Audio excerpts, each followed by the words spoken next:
pada sahabat-sahabat semua, yang pertama kali bersama Yayasan Awesome Malaysia. Jadi kami sangat teruja lah, Yayasan Awesome sangat teruja dengan Darul Qura, ni orang-orang muda ni, kerana sanggup bersama dengan Yayasan Awesome dalam menjayakan program-program berbentuk kerohanian, kerana objektif utama Yayasan Awesome ialah untuk membina kara ummah dan satu keluarga sejahtera di mana kita akan memastikan untuk memastikan bahawa dengan membina kara ummah sudah pasti kita dapat membangun kesejahteraan ummah. Dan visi Yayasan Awesome bersama terlibat membangun kesejahteraan ummah. Sahabat-sahabat tahu awesome ni diambil di perkataan Inggeris iaitu awesome. Dan awesome ni apabila saya cek dictionary ianya bermakna hebat. Tapi kalau saya tulis Yayasan Hebat Malaysia nanti orang kata melampau pula. Jadi kami mengambil putusan menggunakan dalam bahasa Melayu iaitu Yayasan Awesome Malaysia. Misi kita adalah nak menyumbang kepada pembangunan ummah dalam pendidikan, sosial dan ekonomi. Jadi sudah pasti kita nak kembalikan balik kegemilangan Islam yang bukanlah satu keadaan menyedihkan, tetapi satu keadaan yang perlu dikenang. Selepas 64 tahun kita merdeka, kita melihat ummah hari ini banyak lagi yang perlu diperbangunkan. Walaupun kerajaan telah mengadakan beberapa plan struktur pembangunan negara, tapi Yayasan Awesome ingin bersama dengan kerajaan dalam pembangunan ummah, terutama sekali pendidikan, sosial dan ekonomi. Membangunkan bakat dan ummah melalui usaha bersepadu dengan mengajak kepada kebaikan dan mencegah kemungkaran. Jadi, menyeru kepada kebaikan dan mencegah kemungkaran ini sangat penting dalam masyarakat, kerana tanpa pencegahan kemungkaran sudah pasti masyarakat akan mengalami kejatuhan peradaban dan juga tata susila dan sebagainya. Jadi memperkasa tadbir urus yang berintegriti, efisien dan efektif. Dan cogan kata kita ialah cakna bersama, dan kita punya slogan prihatin, penyayang dan penyumbang, insyaAllah. Jadi saya berharap dengan objektif korporat Yayasan Awesome, iaitu ada 4 objektif, iaitu untuk memupuk nilai-nilai Islam dalam membangunkan ummah yang terbaik melalui aktiviti bersama masyarakat. Jadi sudah pasti apabila kita dapat membangun ummah terbaik, maka akan terbinalah keluarga yang sejahtera, aman dan damai, dan kehidupan akan menjadi bahagia. Dan kedua ialah untuk mengangkat tahap kesihatan ummah.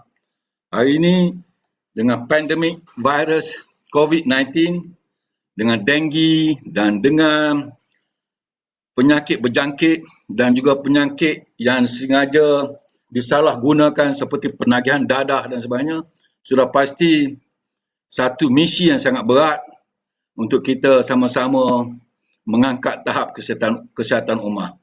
Dan yang ketiga adalah untuk mempromosi dan memelihara keselamatan alam sekitar. Yayasan mensasarkan pada 2030 kita akan pastikan kita akan komuniti sifar sampah. Dan yang keempatnya ialah memperkasa ekonomi komuniti yang berkesan bagi kesejahteraan ummah. Jadi sahabat-sahabat, bagi menjayakan keempat-empat objektif korporat ini, yang kita panggil 4 trust ini sebagai program gerak prihatin. Kita panggil program gerak prihatin. Maka sudah pasti untuk menjayakan program gerak prihatin ini, ianya sangat memerlukan dana yang besar. Di samping kita mendapat sumbangan daripada penaja-penaja, kita perlu juga memohon sumbangan daripada sahabat-sahabat sebagai dapat menyumbang bersama. Marilah bersama-sama kita menanam semangat menyumbang seperti mana seekor burung terbang untuk menghapuskan, seekor burung terbang untuk memadamkan api masa Nabi Ibrahim dibakar. Jadi bila ditanya oleh burung yang besar, ataupun makhluk lain, mengapa kamu mengambil inisiatif ini sedangkan kesan air yang dibawa oleh kamu itu tidak memberi kesan pada api? Maka burung yang berkorban itu memberitahu apabila dia menghadap Allah SWT nanti, dia dapat memberitahu bahawa dia telah menyumbang dalam memadamkan api demi untuk tidak membakar Nabi Ibrahim AS. Jadi tuan-tuan dan puan-puan, bersamalah kita menjayakan program ini, dan untuk pada 2020 sebelum pandemik, semasa pandemik, kita telah melancarkan di negeri Kelantan. Kerana Esko Yayasan Osam membuat keputusan untuk melancarkan di negeri Kelantan, dan selepas ini kita akan balik ke Kelantan dan kita akan membuat projek perintis di 3 daerah, iaitu Pasir Mas, Dabung dan Beli.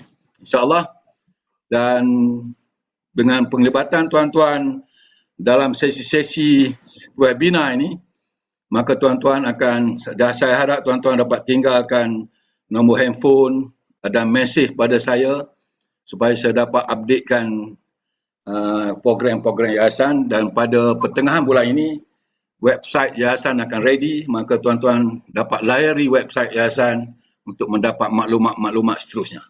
Tanpa melengahkan masa, saya harap dan saya pasti tuan-tuan kenal siapa Al-Fadhil Ustaz Muhammad Rozaini Muhammad Rahim.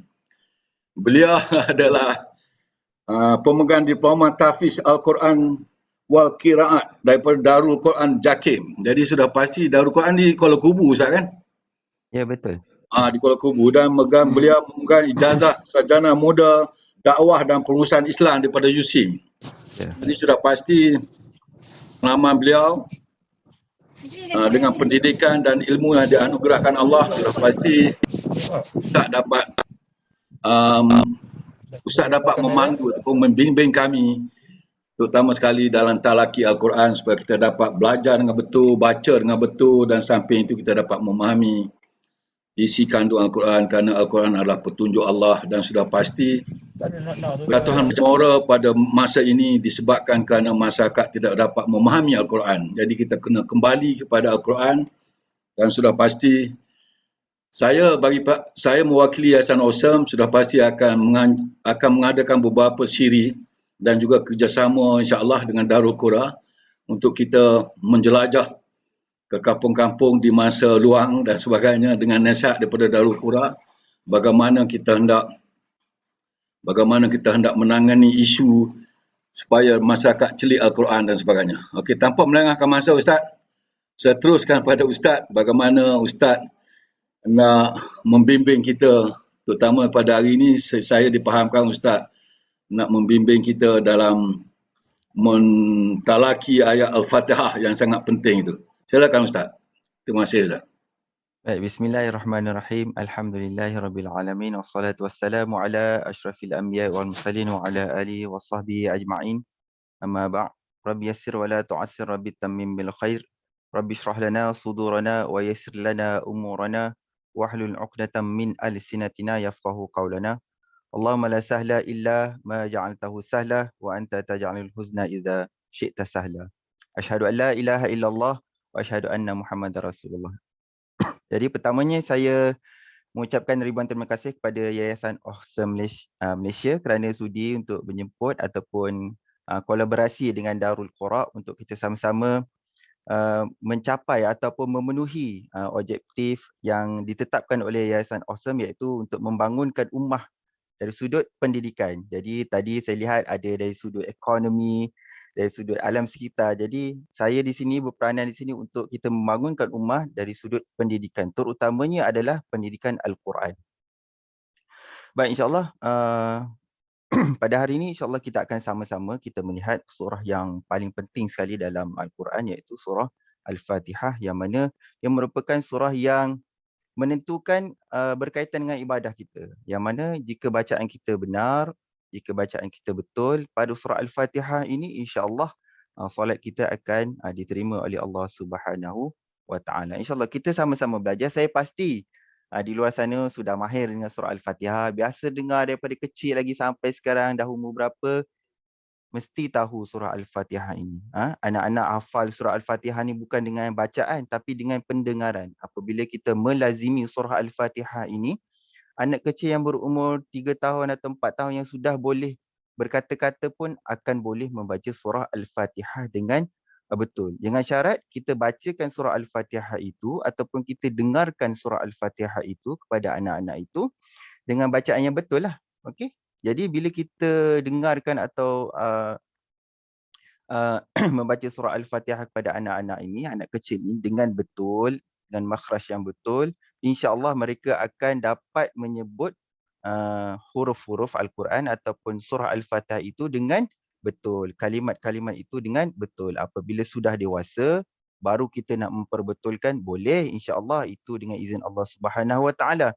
Namun mungkin memerlukan sedikit usaha, memerlukan sedikit mujahadah kerana mungkin lidah kita sudah agak keras untuk menyebut huruf-huruf ataupun kalimat-kalimat di dalam Al-Quran, insya-Allah. Baik, pada pagi ini insya-Allah kita sama-sama lihat surah Al-Fatihah. Jadi sebelum kita pergi kepada surah Al-Fatihah tersebut, marilah kita sama-sama beristighfar dan juga kita berselawat ke atas Nabi. Moga-moga Allah bersihkan hati kita dan moga-moga Allah lapangkan fikiran kita. Dengan apa yang kita pelajari pada hari ini, Allah akan masukkan ataupun Allah beri kefahaman dalam hati kita, insya-Allah. Dan dengan selawat itu moga-moga kita beroleh syafaat Nabi SAW atas majlis ilmu ini, insya-Allah. Astaghfirullahalazim alladzi la ilaha illa huwal hayyul qayyum wa atubu ilaih. Astaghfirullahalazim alladzi la ilaha illa huwal hayyul qayyum wa atubu ilaih. Astaghfirullahalazim alladzi la ilaha illa huwal hayyul qayyum wa atubu ilaih. اللهم صل على سيدنا محمد وعلى آل سيدنا محمد. اللهم صل على سيدنا محمد وعلى آل سيدنا محمد. اللهم صل على سيدنا محمد وعلى آل سيدنا محمد. اللهم صل على سيدنا محمد. Okey, baik. Jadi mari saya sharekan dulu skrin saya ni. Baik. Okey.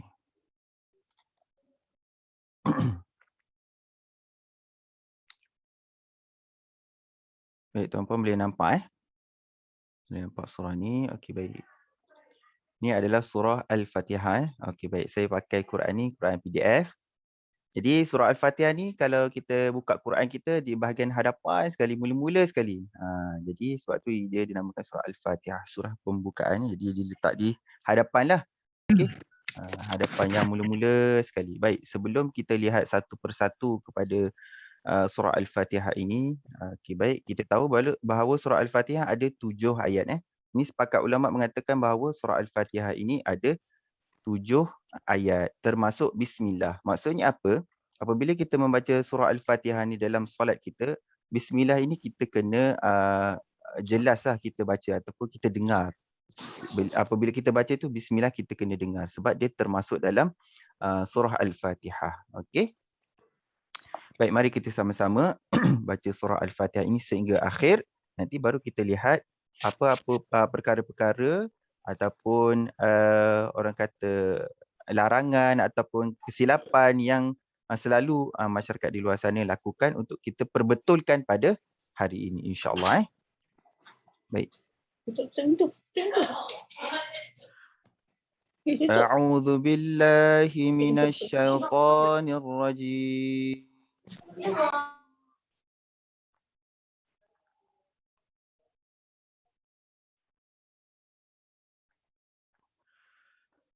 Bismillahirrahmanirrahim.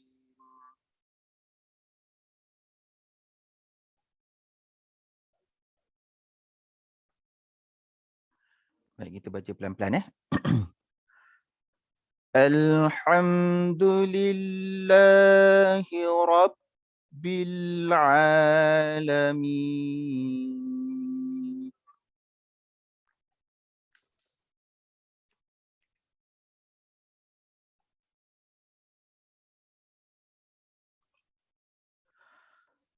الرحمن الرحيم.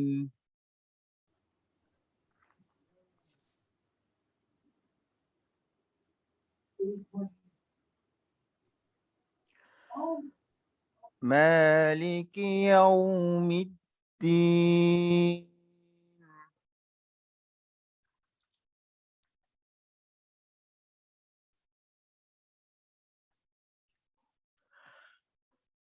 إياك نعبد وإياك نستعين.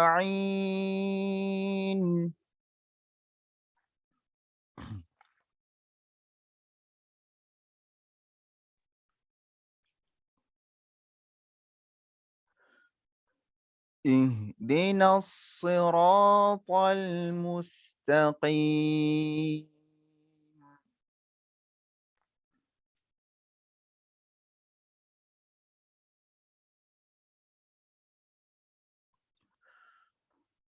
صراط الذين أنعمت عليهم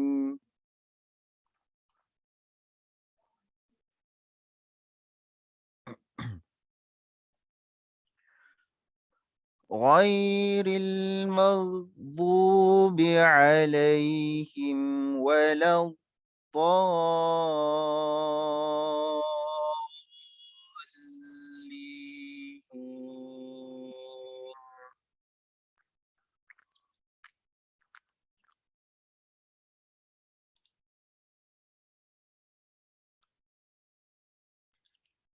Baik, alhamdulillah kita telah baca surah Al-Fatihah, surah Al-Fatihah. Jadi mari kita lihat beberapa hukum ataupun perkara-perkara yang perlu kita beri perhatian pada surah Al-Fatihah ini. Baik. Baik, boleh nampak slide saya ni? Baik, okey, baik. Mari kita lihat satu per satu. Okey, baik. Yang pertama, huruf ba berbaris di bawah. Maka kita akan baca bis. Okey, iaitu ia bersifat nipis. Bis tu maksudnya apa? Sebab apa? Sebab apa kita tekankan perkataan ni, ba baris bawah ni bunyi bis? Sebab ada keadaan orang dia akan baca base. Sebenarnya bukan base sebenarnya adalah bis. Bis bukannya best. Sebab kadang-kadang ada orang tersalah. Okey. Tersalah mungkin dia belajar melalui pendengaran kan. Bila dia dengar tu dia pun baca betul dah ni. Jadi pun dia bacalah. Macam tu base tapi sebenarnya adalah bis Baik. Bis. Okey, itu yang pertama. Yang keduanya adalah bila kita lihat huruf sin yang bertanda sukun atau mati, kita akan baca dengan nipislah ataupun kita jelaskan pada huruf sin ini. Okey, yang mana makhraj huruf sin ni adalah hujung lidah, okey, menyentuh belakang gigi kacip bawah. Jadi hujung lidah kita itu mesti kita sentuh bahagian gigi kacip kita bawah bahagian bawah bis. Jadi kita tidak boleh baca huruf sin itu yang bertanda mati itu dengan qalqalah. Qalqalah ni maksud dia apa? Maksudnya adalah detakan ataupun lantunan. Kadang-kadang ada orang baca, dia akan baca bisa, se. Se tu tak ada. Sebab huruf sin dia bukan termasuk dalam huruf qalqalah. Jadi maka kita tidak akan bunyikan dia bunyi se tu. Kita matikan terus, jelaskan terus pada huruf sin itu. Bis. Macam mana nak kekalkan pada huruf sin tu? Hujung lidah itulah memainkan peranan untuk kita bunyikan huruf sin itu dengan betul. Hujung lidah itu kita letakkan pada gigi kacip bawah bahagian dalam bis. Terus dia letak, insya-Allah kita akan dapat sebut sin yang bertanda mati itu dengan betul Bis. Okey, terus bismillah, bismillah mi. Okey, huruf mim berbaris di bawah mi. Kita akan baca secara nipis mi. Dia tidak akan bunyi macam mana kalau tebal mo ke kan? Mo mi tebal ke? Tidak dia akan baca nipis saja bismi. Okey. Hendaklah terus memasukkan kepada huruf lam pada kalimah lafzul jalalah. Okey, perkataan Allah itu adalah lafzul jalalah. Okey, dinamakan sebagai lafzul jalalah. Perkataan Allah, perkataan Allahumma itu pun termasuk perkataan lafzul jalalah. Okey. maka kita akan baca mil. Bismil. Terus masuk pada huruf lam, okey, pada lafzul jalalah itu yang ada bertanda sabdu. Sebab kadang-kadang ada orang baca bismi, dia tidak masukkan pada huruf lam itu. Maka dia akan baca bismillah. Dia tidak masuk pada huruf lam itu. Jadi tak betul lah ataupun tak tepat sebenarnya. Perkataan Allah itu yang ada tanda sabdu di atasnya, maka kita akan baca dengan memasukkan kepada huruf lam itu. Bismil. Mil. Okey. Lam dibaca dengan nipis, tidak dibaca dengan tebal. Macam mana dengan tebal itu? Contoh, Bismillah. Lah itu tebal. Kalau nipis, Bismillah. Lah itu nipis. Maka makhraj huruf lam adalah hujung lidah yang menyentuh bahagian dalam gusi gigi kacip atas. Baik, beza tadi Sin tadi bawah. Okey. Lam ni atas. Jadi lidah kita tu sangat-sangat memainkan peranan. Sebab tu saya sebutkan awal tadi.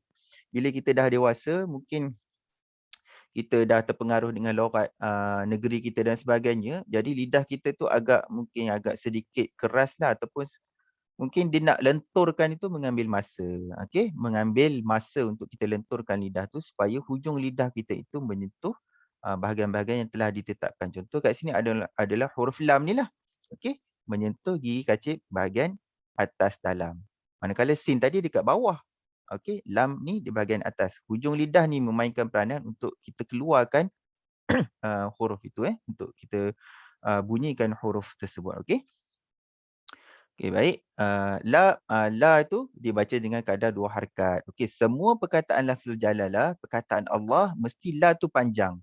Bismillah. Kita tak boleh baca pendek. Contoh, Bismillahi. Tidak. Kita akan baca la tu panjang 2 harakat. Bismillah. Allahumma. Okey, kena baca 2 harakat. Panjang 2 harakat. Okey. Baik, jadi Ustaz, ada orang saya, angkat tangan Ustaz. ya saya, apa tu? Ada orang angkat tangan nak tanya soalan. Baik, baik. Ada soalan ke? Puan Halijah ke atau tertekan tu? Kau takut tertekan? Ya. Baik, saya teruskan Boleh Okey, baik. Okey, jadi perkataan Allah ini, Bismillah, perkataan Allah ni, lafzul jalan ni, apabila dia sebelumnya berbaris di bawah, maka kita akan baca dengan nipis. Maka kita akan baca dengan nipis. Dan perkataan Allah ini, lafzul jalan ni, apabila dia berbaris di hadapan sebelumnya, maka kita akan baca tebal lah. Perkataan Allah tu khairullah. Okey. Khairullah. Dan lagi satu, kita akan baca tebal apabila sebelumnya juga, perkataan Allah ni sebelumnya juga berbaris di atas. Hanya nipis pada berbaris di bawah saja. Contoh perkataan apa? Wa mallah. Jadi kita tidak baca wa mallah. Lah tu jadi nipis lah. Okey, apabila baris di atas, kita akan baca tebal lah. Wa mallah. Maka di sini, perkataan lafzul jalalah sebelumnya berbaris di bawah, maka kita akan baca nipis huruf lam itu. Bismillah. Okey, boleh terus Bismillahi. Okey, huruf ha tidak disempitkan kerongkong kerana huruf ha itu berada di bahagian bawah sekali. Kalau kita lihat kerongkong kita ni, okey ni kerongkong kita ni. Kerongkong kita inilah tempatnya semua huruf-huruf izhar. Sebab tu dinamakan izhar halqi. Semua huruf-huruf izhar akan keluar daripada kerongkong kita itu. Ada huruf kha, ada huruf ghain, ada huruf ain dengan ha, dan bawah sekali adalah huruf hamzah dan juga huruf ha. Okey. Huruf ha ini okey, kita ditulis sini huruf ha bersifat nipis ataupun kita tidak tebalkan. Kita akan baca bismillahirrahmanirrahim. Tidak baca tidak hirrah.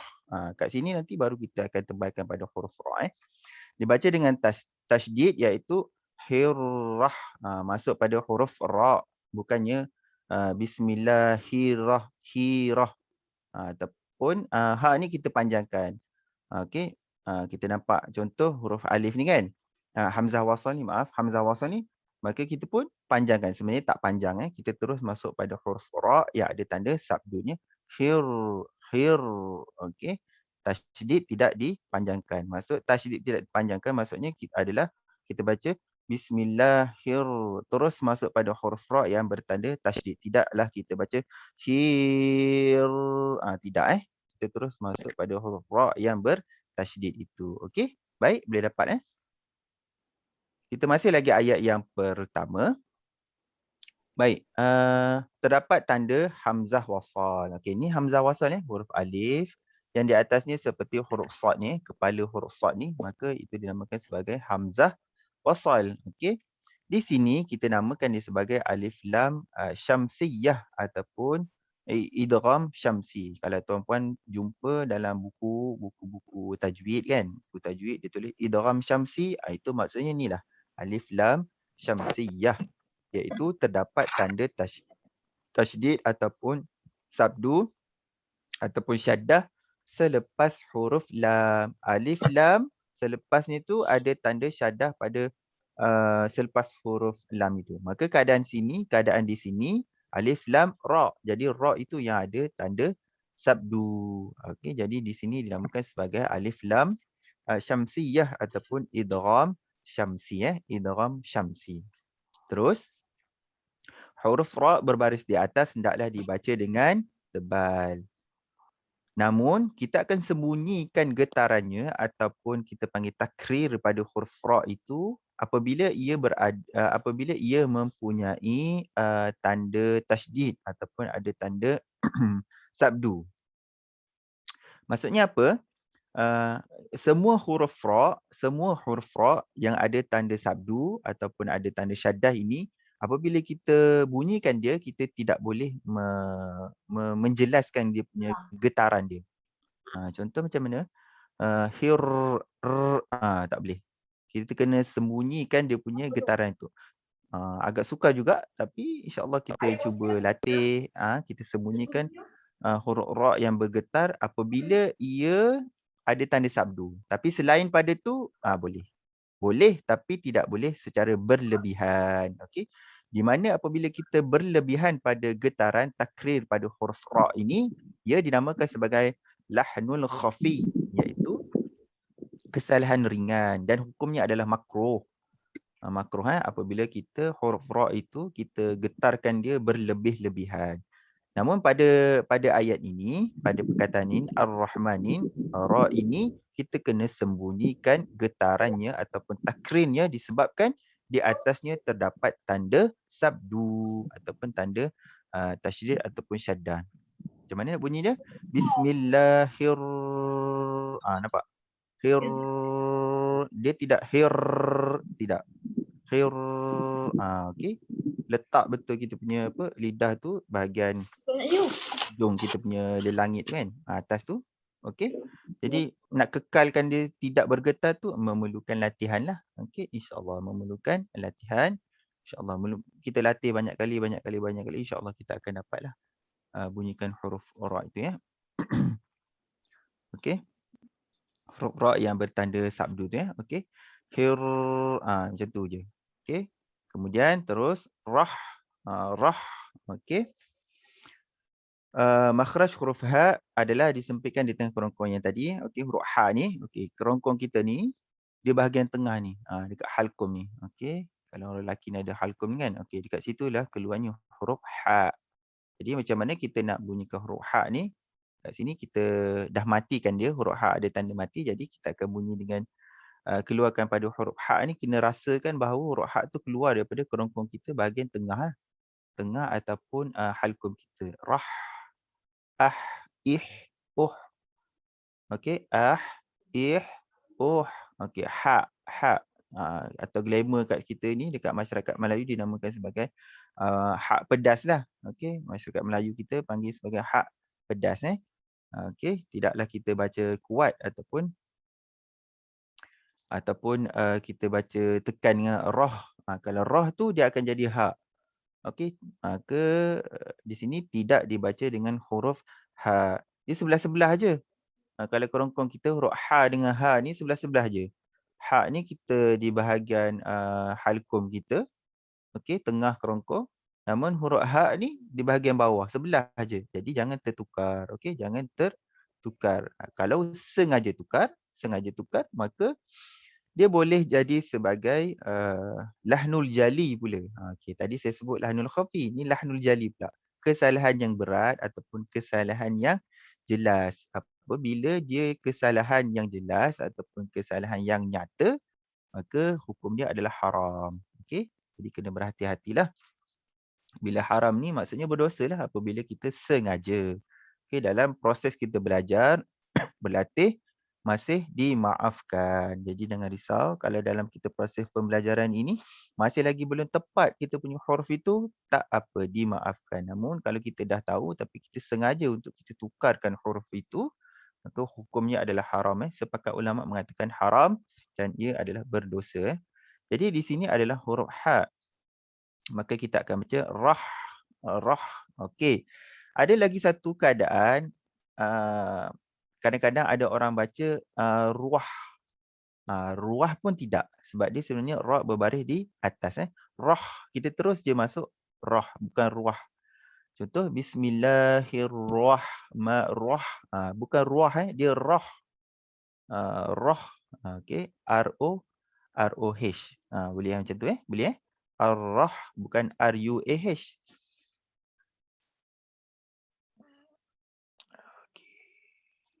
Baik, okey. Huruf ha itu ada padanya apa panggil? Ada orang bertanya, okey, pada Hamas. Okey, baik. Jadi kita kena faham apabila kita nak memastikan huruf ha itu tidak terlampau kuat terlampau kuat tekanannya ataupun terlebih hamasnya adalah kita kena tahu bahawa ia adalah apabila kita terlepas nafas kita dalam keadaan lemah. Okey, bila kita faham dia keadaan lemah, maka dalam mindset kita akan tahu bahawa kita akan sebut huruf ha itu tidak terlampau kuat kita punya nafas tu. Ar-Rah. Okey, biasanya tidaklah kita tekan ar-Rah, tekan sehingga macam nafas tu macam keluar tu kuat sangat. Okey, jadi kalau untuk latihnya kita kena ada satu apa panggil nazam lah kot. Nazam ataupun lagu daripada Indonesia yang di mana bila nak sebut huruf ha tu dilagukan ha hi hu bah. Okey, kat situ. Boleh lihat hu han hani hah na minal muhni mahihan hani ha. Okey, boleh try juga yang tu supaya kita dapat kontrol kita punya apa tu hamas tu pada huruf ha itu tidak terlampau kuat. Jadi kita kena faham dia adalah terlepas nafas kita dalam keadaan tekanan itu lemah. Okey? Bila kita mindset kita tekanan itu lemah, insya-Allah kita akan sebut huruf itu dalam keadaan lemah lah. Maksudnya kita sederhanakan dia, kita tidak begitu terlampau. Sebab mungkin kita nak mendapatkan huruf ha itu dengan betul, maka kita pun beria-ia untuk menekankan pada huruf ha itu sehingga ia mengeluarkan nafas yang begitu kuat tekanannya. Okey, baik. Boleh Okey, baik. Bukan ruah Rahma. Okey, ma ni kita kena baca panjang huruf alif kecil yang sebelumnya berbaris di atas, maka kita akan baca panjang 2 harakat. Ini dinamakan sebagai mad asli ataupun mad tabi'i. Okey, mad asli ataupun mad tabi'i sama je Nama dia sama. Mad asli ke mad tabi'i ni dia akan baca 2 harakat. Sebab apa dia nama mad asli ataupun mad tabi'i? Sebab asalnya ataupun secara tabiatnya bila mad ini sebelumnya baris di atas kita akan baca 2 sahaja. Dia tidak akan kita baca 4, tidak akan kita baca 5, tidak akan kita baca 6. Okey, sebab tu dinamakan sebagai mad asli. Kecuali nanti bila dijumpa ada hamzah selepasnya, ada tanda mad dan sebagainya, itu baru dia akan berubah dia punya tanda panjang dia. Okey. Baik, terus. Rahmanir nir sama juga sini terdapat hamzah wasal. Ni hamzah wasal Alif yang ada huruf sad seperti huruf sad di atas ni, seperti, tapi dia bukan huruf sad Dia bukan huruf shad, dia seperti. Okey, seperti saja, dia bukan huruf shad. Kalau huruf shad nanti sukar pula kita nak menyebutnya, jadi perkataan lain pula. Okey. Dinamakan sebagai alif lam syamsiyah ataupun idgham syamsi, iaitu terdapat tanda tasydid ataupun sabdu syaddah selepas huruf lam. Alif lam selepasnya ada tanda sabdu, maka dinamakan sebagai alif lam syamsiyah ataupun idgham syamsi. Samalah hukum dengan sebelumnya. Okey, jadi huruf ra berbaris di atas hendaklah kita baca dengan tebal. Maka kita sembunyikan getaran pada huruf ra yang bertanda sabdu itu, ya. Okey, baik. Baik, huruf ha dengan huruf ha, huruf ha dengan huruf ha. Yang pertama sekali kita nak tahu, nak keluarkan huruf ha dengan huruf ha itu adalah kita kena tahu kedudukan dia dulu. Okey, makhraj huruf dia, tempat keluar. Apa maksud tempat keluar? Ibaratnya macam ni, analoginya macam ni. Analoginya adalah kita masuk dalam satu bilik ataupun satu kelas. Mungkin dia ada 2 pintu ataupun 3 pintu ataupun 4 pintu, atau kita masuk masjid ada 10 pintu kat situ contoh, ataupun ada 6 pintu, 2 pintu dan sebagainya. Kita masuk. Okey, kita masuk. Dan bila kita masuk tu, contoh individu kan, dia membawa sifat. Sifat orang tu mungkin dia ada tinggi, rendah, besar, kecil dan sebagainya, itu sifat dia. Dan maka keluar, bila dia keluar, ada banyak pintu, mungkin ada orang keluar daripada pintu pertama, ada orang keluar daripada pintu tengah, ada orang keluar daripada pintu yang terakhir ataupun hujung sekali. Begitu juga dengan huruf ha dengan huruf ha ni. Jadi kita kena tahu tempat keluar dia dulu. Okey. Tempat keluar dia sama ada dekat mana? Dekat rongga ke? Okey, dekat bibir ke? Dekat hidung ke? Dekat halkum ke? Sebagainya. Okey. Jadi yang pertama kita kena tahu tempat keluar dia dulu. Jadi huruf ha dengan ha ni kita tahu tempat keluar dia adalah halkum. Ni kawasan dia. Okey, ni kawasan dia. Kawasan dia adalah halkum. Okey, ni halkum kita ataupun kita panggil apa? Kerongkong, kerongkong kita ni. Okey. Kemudian baru kita pilih pintu dia. Okey, huruf ha ni kat sini pintu dia. Tengah ni halkum kita ni. Okey, manakala huruf ha bahagian bawah. Jadi bila kita dapat tahu tempat keluar dia tu, maka barulah kita boleh bezakan untuk kita membunyikan sama ada bunyikan huruf ha dengan huruf ha. Okey.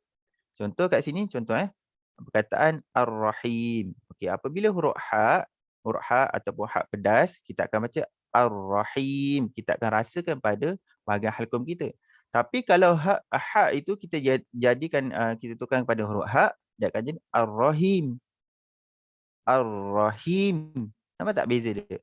Ar-Rahim dengan Ar-Rahim. Boleh? Nampak tak beza dia? Okey. Macam saya pesankan sebelum tadi, okey, boleh guna nazam tadi tu. Okey. Macam mana ha dengan ha.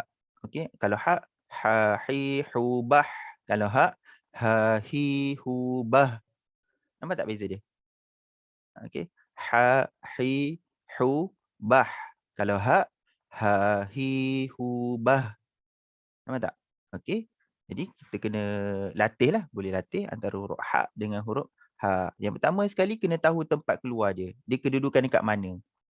Okey. Kita akan tahu dia bahagian kerongkong, huruf ha tengah dan huruf ha bahagian bawah. Bila kita tahu tu, so kita akan bayangkanlah huruf tu akan keluar di mana. Jadi kita akan dapat keluarkan huruf itu dengan baik, insyaAllah. Okey. Selagi tak dapat, selagi itulah kena latih. Kalau saya di sekolah tu, kalau di sekolah dulu ada ustaz tu lagi. Dia suruh belajar tu sebut sampai 50 kali, 60 kali untuk sebut ha. Contoh huruf ha, huruf qaf, huruf ain, 40 kali, 50 kali. Sampaikan bila sebut tu memang dia jadi tertekan lah, macam tadi soalan tadi kan. Terhamas kuat. Okay, jadi bila dah jadi macam tu, kita kontrol balik supaya kita tak lepaskan dia dengan begitu kuat. Maka kita akan lepas dia dengan lemah. Mula-mula tak apa. Dalam proses pembelajaran kan mungkin kita akan tekan dengan kuat dan sebagainya. Tapi lepas pada tu kita dah faham tempat keluar dia macam mana, bunyi dia macam mana. Okey, baru kita kontrol dia punya keluar nafas dia. Okey, nak kuat ke, nak lemah ke dan sebagainya. Okey, boleh dapat Semuanya memerlukan latihan, insya-Allah. Okey. Baik. Terusnya, okey, baru kita habis ayat yang pertama. Okey, makhraj huruf ha adalah disempitkan di tengah kerongkongan tadi tidak berbunyi ha. Maka ha di sini kita boleh baca dengan panjang 2 atau 4 ataupun 6 harakat. Maka di sini namakan sebagai mad arid lisukun. Okey, sebab apa? Sebab apa dia mad arid lisukun? Sebab huruf mim ni kita akan matikan dia. Kalau kita tak matikan dia, okey, kalau kita huruf mim ni kita tak matikan dia, kat sini dia akan jadi mad asli atau mad tabi'i saja, hin. Mad asli ataupun mad tabi'i, jadi kita akan baca 2 harakat saja. Tapi disebabkan kita nak wakafkan dia, maka kita akan baca 2 harakat, 4 harakat ataupun 6 harakat. Okey, kita boleh pilihlah. Boleh pilih sama ada baca 2 harakat, 4 harakat ataupun 6 harakat. Okey, baik. Uh, Sekali saja kita pilih, contoh kita pilih 2 harakat, maka ayat-ayat yang seterusnya, ayat 2, ayat 3 sampailah ayat yang ke-7, kita kena baca 2 harakat. Okey, itu nama dia adalah, apa panggil, ketekalan ataupun konsistensi mad itu. Contoh kita pilih Ar-Rahim ni kita baca 4 harakat, betul? Jadi ayat yang seterusnya, ayat 2, ayat 3 pun kita kena baca 4 harakat. Kita tak boleh ikut suka je. Contoh kat sini sebab nafas kita pendek, kita pun baca 2 harakat. Ini ayat ni pendek. Kita pun panjang 4 harakat atau 6 harakat. Tak boleh tak boleh. Okey. Kalau pertandingan tilawah ni kalau dia punya mad tu tak sama, tak konsisten, kena potong merekah lah kat situ. Okey. Jadi sebenarnya kita membaca Al-Quran ni kena jagalah hukum mad tu supaya kita baca dengan elok, cantik dan kita menjaga hukum-hukum dalam Al-Quran. Jadi Ar-Rahim ni bila kita pilih 2 harakat, maka ayat seterusnya kita akan baca 2 harakat. Kalau kita pilih 4 harakat, maka ayat yang seterusnya juga kita akan baca 4 harakat. Okey. Dan kalau ayat Ma'arid Lisukun ini kita baca 6 harakat, maka kita akan baca ayat yang seterusnya juga 6 harakat. Baik, huruf ra ni mempunyai takrir. Okey, dia mempunyai takrir. Sifat dia adalah takrir, okey. Berulang-ulang ataupun bergetar itu. Namun pada matan Jazari ada sebut apabila huruf ra yang ada bertanda sabdu, okey, bertanda sabdu ni kita kena sembunyikan takrir itu. Walaupun hakikatnya dia ada sifat itu, sifat takrir itu, tapi kita kena sembunyikan. Kita tak boleh bunyi getar tu dengan jelas. Nir nir tak boleh. Kita kena sembunyikan ra itu yang ada tanda sabdu tu supaya tidak bunyi getaran itu dengan jelas. Nir macam tu. Dia bukan dia okey. Tak apa, boleh latih insya-Allah supaya kita tak bunyi huruf ra yang ada tanda sabdu Selain daripada tu boleh. Selain daripada tu boleh Cuma pada ra yang ada tanda sabdu sahaja yang getarannya kena sembunyi Okey, kena sembunyikan dia. Okey, boleh jelas Ni bunyi gitu saja bukan okey, ni rahim. Okey, baik. Maka ni him ni kita bunyi baris kita akan bunyi baris bawah lah ataupun ai lah. Him bukannya hem. Dia bukan him. Dia bukannya hem. Dia him. Okey, kena betul lah. Okey, kena betul. Dia punya bunyi dia. Ni rahim. Okey. Maka mim dibaca dengan sukun atau mati kerana waqaf. Waqaf ni maksud kita berhentilah. Maka kita tidak akan dengung kan pada mim tu. Rahim. Contoh. Kita dengungkan pula kat situ. Tidak Kita matikan seperti biasa. Nirrahim. Dah? Okey.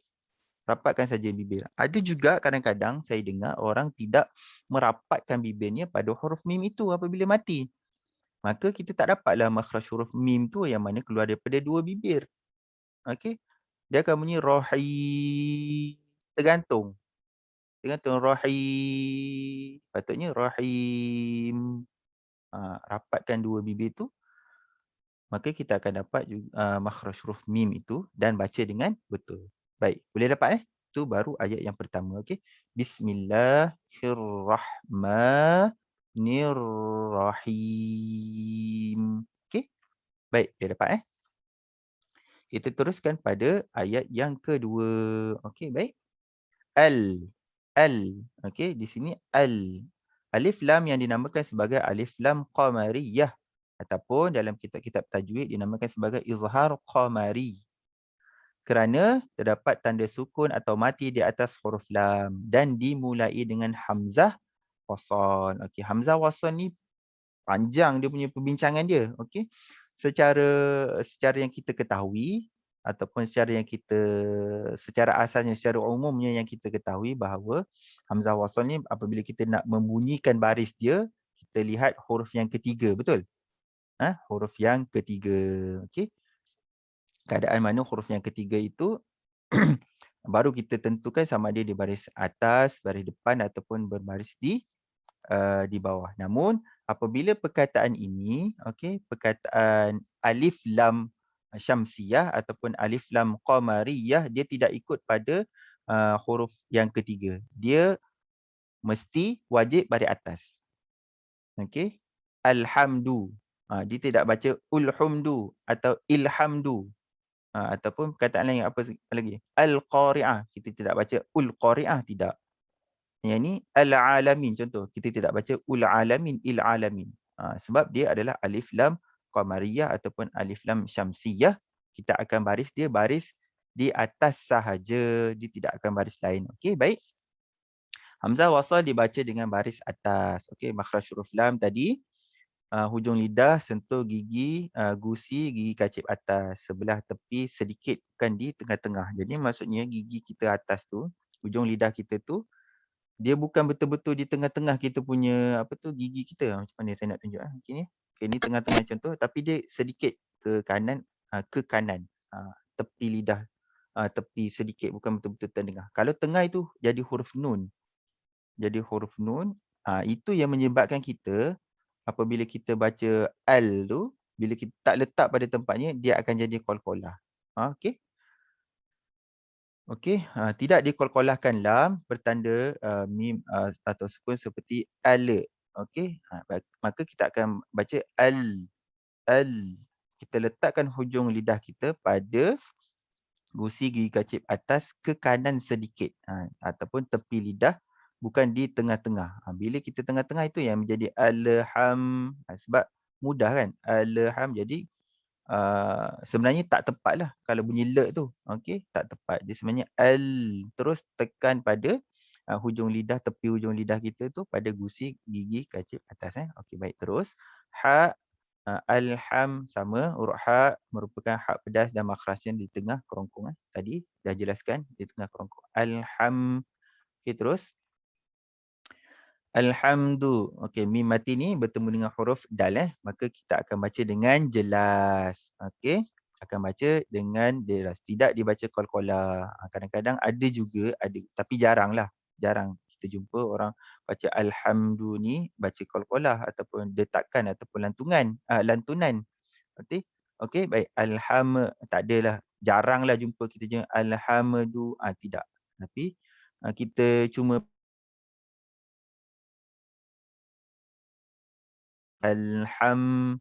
okey. Alhamdu terus ataupun baca dengan dengung. Alhamdu, tak boleh juga. Sedangkan di sini kita kena baca jelas. Mim mati selepasnya ada huruf dal, maka kita akan baca secara izhar.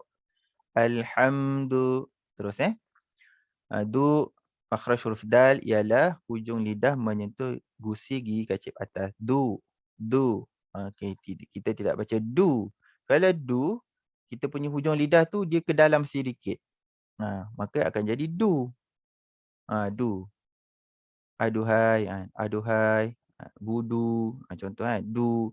Tapi kalau kita letak betul-betul hujung lidah ini pada gusi gigi kacip atas itu, dia tidak atas sangat. Kalau teratas sangat, tu akan jadi du lah. Tapi kalau kita letak hujung sedikit, kita akan bunyi du tu dengan lembut saja. Du, alhamdu, du. Okey. Kena latih juga. Okey, dimunculkan sedikit dan tidak dipanjangkan bunyi du. Alhamdulillah, du. Okey. Du. Okey, jadi kena latih lah supaya kita dapat sebut huruf du. Macam mana? Ad, id, ud. Okey. Ad, id, ud. Sebab apa bunyi de? Sebab huruf dal apabila dia tanda mati, dia akan ada lantunan ataupun detakan kerana ia adalah huruf qalqalah. Okey? Boleh? Jadi huruf dal ni kita kena baca dengan lembutlah. Alhamdu, du. Okey, bukan kita saja-saja ataupun kita mengada-ngada nak sebut huruf dal tu jadi lembut macam tu ataupun lemah macam tu. Okey. Jadi sebenarnya memang huruf dal itu keluar di hujung lidah menyentuh gusi gigi kacip atas. Alhamdulillah. Okey. Terus lillah dibaca nipis dengan I, li bukannya i ataupun kita punya lil bukannya lil. Baik, boleh nampak tak? Nampak tak beza? Lillah dengan lillah. Okey. Mungkin dah terbiasa ataupun masyarakat setempat okey ataupun dia memang jenis bercakap pun jenis macam orang kata kalau orang Pahang sebut leweh. Pernah dengar tak perkataan tu? Orang Pahang sebut leweh kan? Le, okey. Saleh. Sebenarnya kalau betul-betul bahasa Arab, soleh, bukan soleh. Kalau betul-betul lah kita nak panggil orang dalam lahjah Arab ataupun makhraj Arab tu. Lillah bukannya lillah. Okey, baik. Kemudian sama perkataan Allah ni lah itu kena baca dengan dua harakat lillah. Okey, huruf lillah lam sebelumnya berbaris di bawah maka kita akan baca nipis lah. Lillah bukannya lillah. Lillah itu lam tu jadi tebal. Tak tepat lah. Jadi kita akan baca lillah la nipis kemudian dua harakat Okey. Baik, boleh dapat setakat ni. Seterusnya ha berbaris di bawah dibaca nipis dengan I bukan I sama juga iaitu he bukannya he. Lillahi he bukan he he. Lillahi. Berhati-hati semua huruf yang berbaris di bawah itu semuanya berbunyi dengan I. Okey, berbunyi dengan I. I bunyi dia I bukan A. Okey, semua huruf yang berbaris di bawah Kemudian lillahi rabb. Kat sini kita boleh bunyi getaran. Okey, tadi kan tanya kan. Ra kat sini barulah kita akan getar. Tapi kita tidak boleh bergetar berlebihan. Rabb. Okey, rabb. Tak boleh. Rabb berbaris di atas dibaca tebal iaitu rabb bukan rab. Okey, tebal itu adalah rabb. Kadang-kadang ada orang baca rabbil. Bukan rab Dia rabb. Okey. Lillahi rabb. Okey, sedikit saja getarannya, tidak terlampau kuat dia punya getarannya. Okey. Terus rabb huruf ba bertanda syaddah atau sabdu dibaca dengan tasydid iaitu rabbi. Bukannya rabi. Okey, kadang-kadang ada juga orang yang tidak menekankan pada huruf yang ada tanda sabdu ini. Rabb. Makhraj huruf dia kat mana? Ba, dua bibir, rabbi. B kemudian kita baca dengan B bukan B. Okey, rabbil bukannya rabbil terus rabbil. Okey, dibaca jelas. Okey, ni alif lam ni dibaca jelas tanpa qalqalah pada huruf lam yang bertanda mati atau sukun dinamakan sebagai alif lam qamariyah ataupun izhar qamari. Rabbil okey, rabbil jangan kosongkan dia ataupun rabbi okey, kena bunyikan lam itu yang ada tanda mati namakan sebagai izhar qamari ataupun alif lam qamari. Sebab tu dinamakan izhar sebab dia bacaan dia adalah jelas. Okey, rabbil terus makhraj huruf ain di tengah kerongkong dengan dibaca dengan okey, tidak bacalah okey, ringan saja, nipis saja rabbil okey. Tidak pula kita baca dengan kan saya katakan tadi ain dengan hamzah tu di sebelah-sebelah aja. Jadi kena berhati-hati supaya kita tidak membunyikan dia dengan rabbil okey, bila dah sampai dah dekat ujung tu. Okey, sebenarnya bukan a tapi a. Rabbil a. Okey. Tak apa, mula-mula kita tekankan sikit pun tak apa. Nanti lama-lama insya-Allah kita akan boleh seimbangkan kita nak tekan supaya tidak terlampau kuat bunyi a. Okey, huruf a ni berbaris di atas ni agak sukar juga nak sebut. Okey, kena banyak latihan jugalah. InsyaAllah kalau baca 2-3 kali, kita baca perlahan-lahan kan, bacaan tahqiq kan, tartil kita baca, kita tengok huruf ain je, terus kita betulkan huruf ain tu, insya-Allah kita akan dapat baca. Setakat ini, siapa yang pernah mengaji dengan saya, insya-Allah mula-mula memang agak sukar lah. Sebab ain yang berbaris di atas ni, kalau ain mati ataupun ain berbaris di bawah ni, dia mudah sikit. Dia mudah sikit, tapi ain berbaris di atas ni, dia sukar. Dia akan tertukar dengan huruf hamzah. Huruf hamzah. Jadi dia akan bunyi rabbil ataupun rabbil okey. Sebenarnya ini adalah huruf ain. Okey. Huruf ain. Okey, huruf ain Okey, baik. Ada satu, nak kata petua tu taklah kan. Petua, tapi ada satu keadaan tu, ada haiwan ada haiwan yang dia bila sebut huruf ain tu, dia akan bunyi huruf ain dengan tepat. Haiwan itu adalah burung gagak. Okey. Kalau lihat, kalau kita dengar burung gagak tu sebut huruf ain, dia akan sebut huruf ain dengan tepat. Bunyi dia akan bunyi tepat. Allahu Akbar. Macam itulah hikmahnya Allah jadikan haiwan tu untuk kita belajar pada dia. Okey, hikmah dia untuk kita belajar pada dia. Kan kalau time maghrib kan, kalau tuan-tuan, kalau time petang-petang pukul 7, kalau tuan-tuan keluar berada di luar kan, banyak burung gagak bertenggek dekat apa? Dekat wayar elektrik tu kan. Cuba dengar dia bunyi macam mana. Banyak bunyi macam tu kan. Okey, baik. Tu salah satulah. Okay, ada cara lain tadi yang saya sebutkan tadi dengan nazam tadilah. Okey.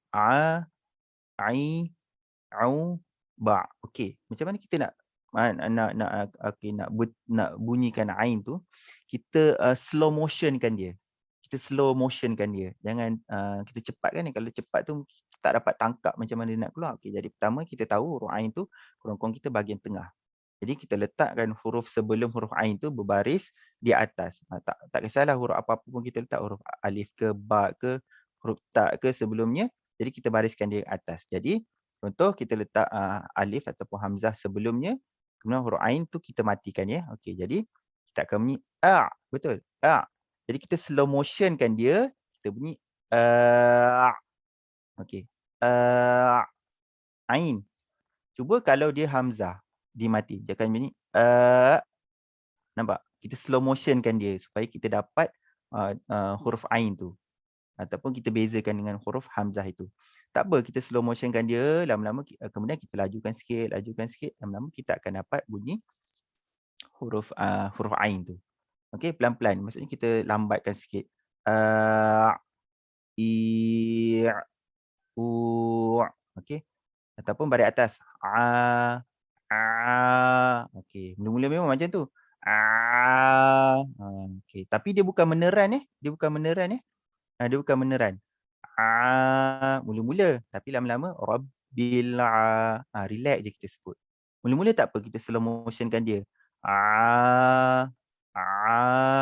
Okey. Okey. Lama-lama bila kita dah mahir, kita lajukanlah. Rabbil okey, macam tu Baik. Macam tu, rabbil alamin. Okey, baik. Kat mana tadi? Huruf ain yang di tengah kerongkong dibaca dengan nipis, tidak dibaca dengan a. Dibaca dengan 2 harakat. Sebab apa? Sebab ada huruf alif sebelumnya berbaris di atas. Jadi kita kena baca panjanglah 2 harakat, okey. Dinamakan sebagai mad asli ataupun mad tabi'i. Rabbil alamin. Terus, okey. Mi dibaca nipis dengan dengan i, bukan i iaitu min, bukan min. Okey, min. Semua huruf yang baris di bawah kita akan baca dengan i Mi, i, bi, ti, si, ji, kan, bukannya be, okey. Semuanya berbaris, semuanya dengan I, min, okey, dinamakan sebagai mad arid lis-sukun. Jadi kita boleh baca panjang 2, 4 ataupun 6 harakat sebab kita nak waqafkan dia. Kalau kita wasal, kita sambung, dia akan jadi 2 harakat sahaja, iaitu mad asli ataupun mad tabi'i. Huruf nun kita letakkan tanda mati atau sukun kerana waqaf dan kita tidak qalqalahkan dia ataupun kita tidak dengungkan dia, okey. Alamin. Walaupun hakikatnya huruf nun dan mim itu adalah huruf yang berada di bahagian hidung, khayshum, okey, tapi kita tidak bolehlah memperjelaskan dengung tu. Alamin. Kecuali kalau dia ada syaddah, baru kita akan dengungkan dia 2 harakat. Okey. Baik, ini tak ada, jadi kita hanya matikan dia saja, tanda sukun saja, maka kita matikan seperti biasa, tidak dengungkan dia. Alamin. Okey, boleh dapat Baik, terus pada ayat yang Assalamualaikum Ustaz. ya saya. Saya Zulkifli daripada Terengganu. Nak Mhm. tanya yang nun mati yang tak boleh dikolkolahkan tu, kalau dikolkolahkan hukum dia macam mana Ustaz? Okey, baik. Terima kasih. Okey. Baik, apabila kita baca Rabbil Alamin, kemudian kita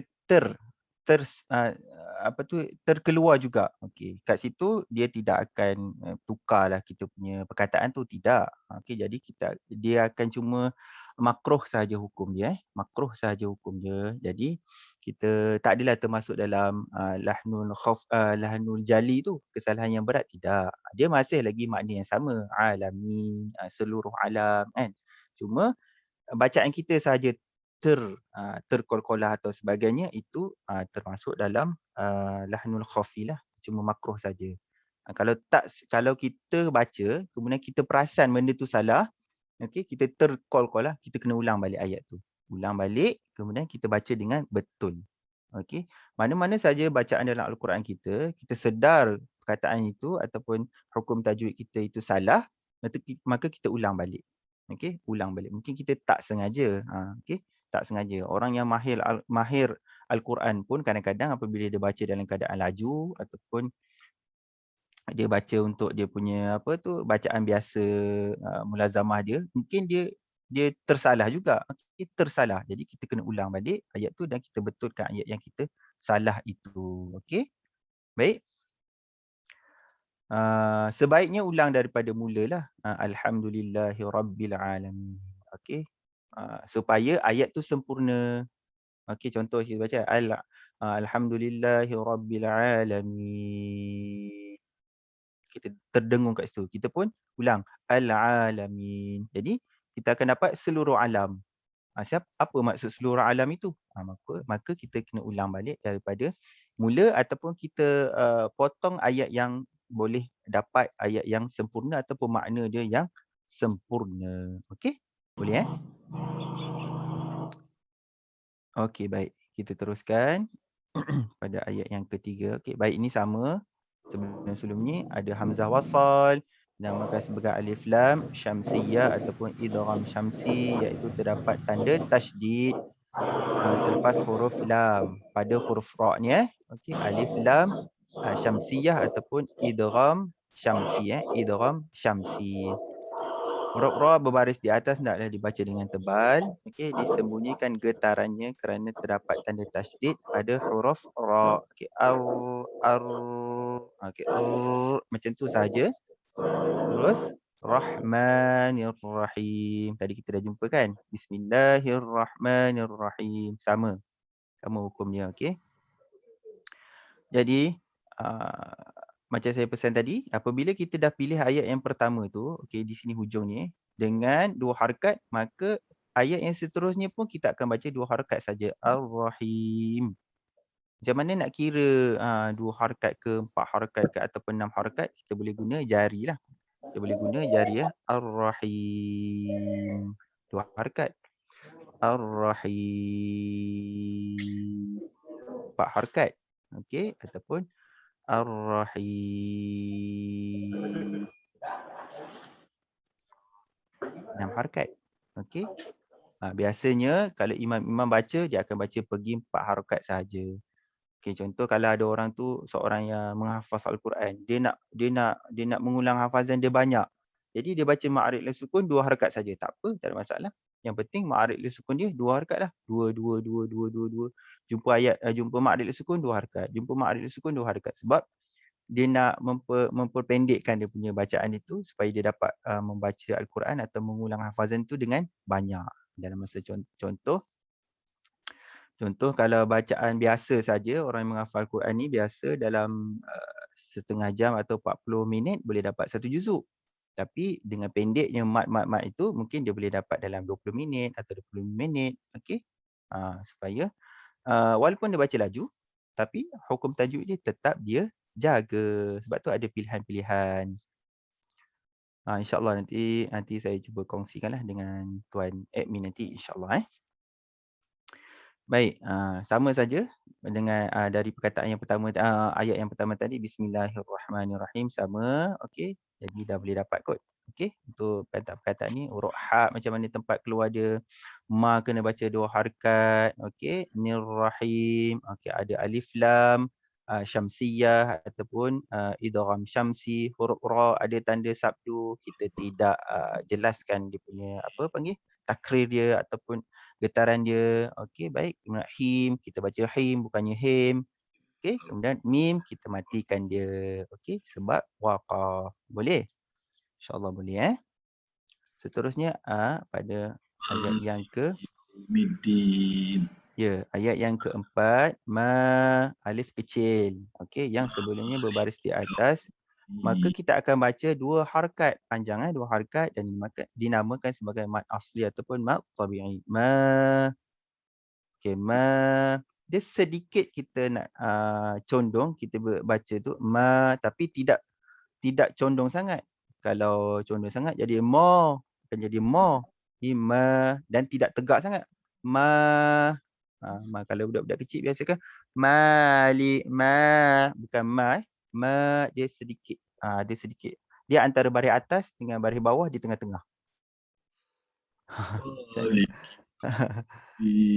Dia tidak dia kat begitu. Dan dia tidak baris bawah dan tidak bunyi vokal o. Tidak tidak okey. Dia sedikit condong. Sedikit saja Maliki. Okey, ni insya-Allah mudah kot. Okey, mudah. Huruf lam Huruf lam baris bawah kita akan baca li. Maliki.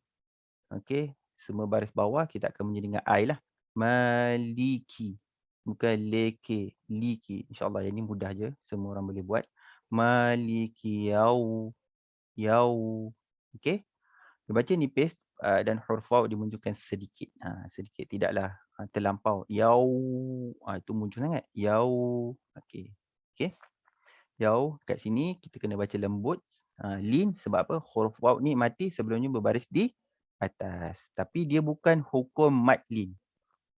Mad lin ni berlaku apabila huruf mad waw atau ya sebelum berbaris di atas dan kita nak waqaf. Okey? Boleh? Waqaf sahaja. Bila tak waqaf, dia kita cuma baca dia lembut sahaja. Dia tidak dinamakan sebagai mad. Sebab kita tak panjang. Mad tu maksudnya panjang. Panjang. Panjang pada apa? Panjang pada suara kita. Kita tidak baca yaumid. Tidak. Sebab kita tak waqaf pun.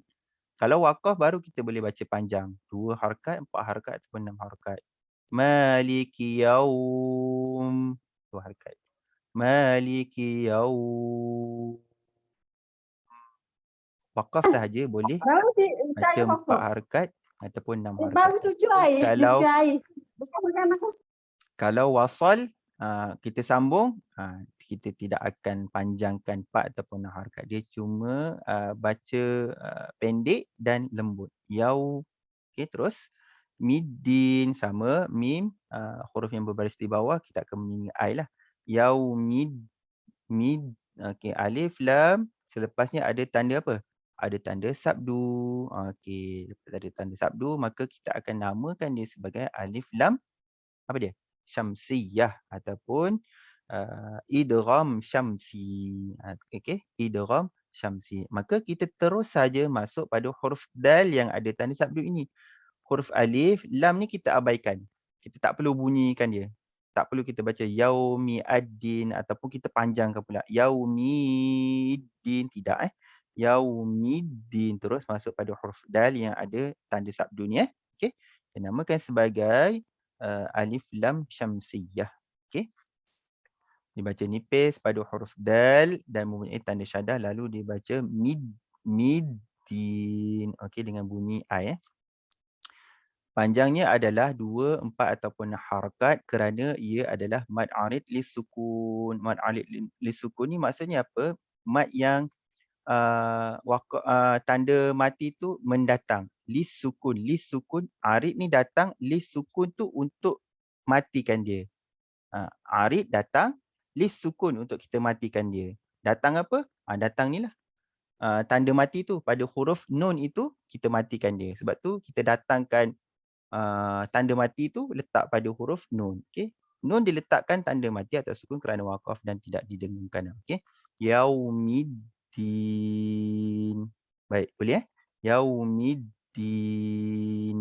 tanpa dengung din. Sebab ada contoh perkataan apa? Fa'atammahun. Kat situ ada tanda sabdu Contoh perkataan fa'atammahun. Kat situ ada tanda sabdu, maka kat situ kita kena dengung 2 harakat. Jadi di sini tak ada tanda sabdu, kita hanya letak tanda mati sahaja, maka kita tak perlu dengungkan dia. Jadi kita hanya baca yaumiddin.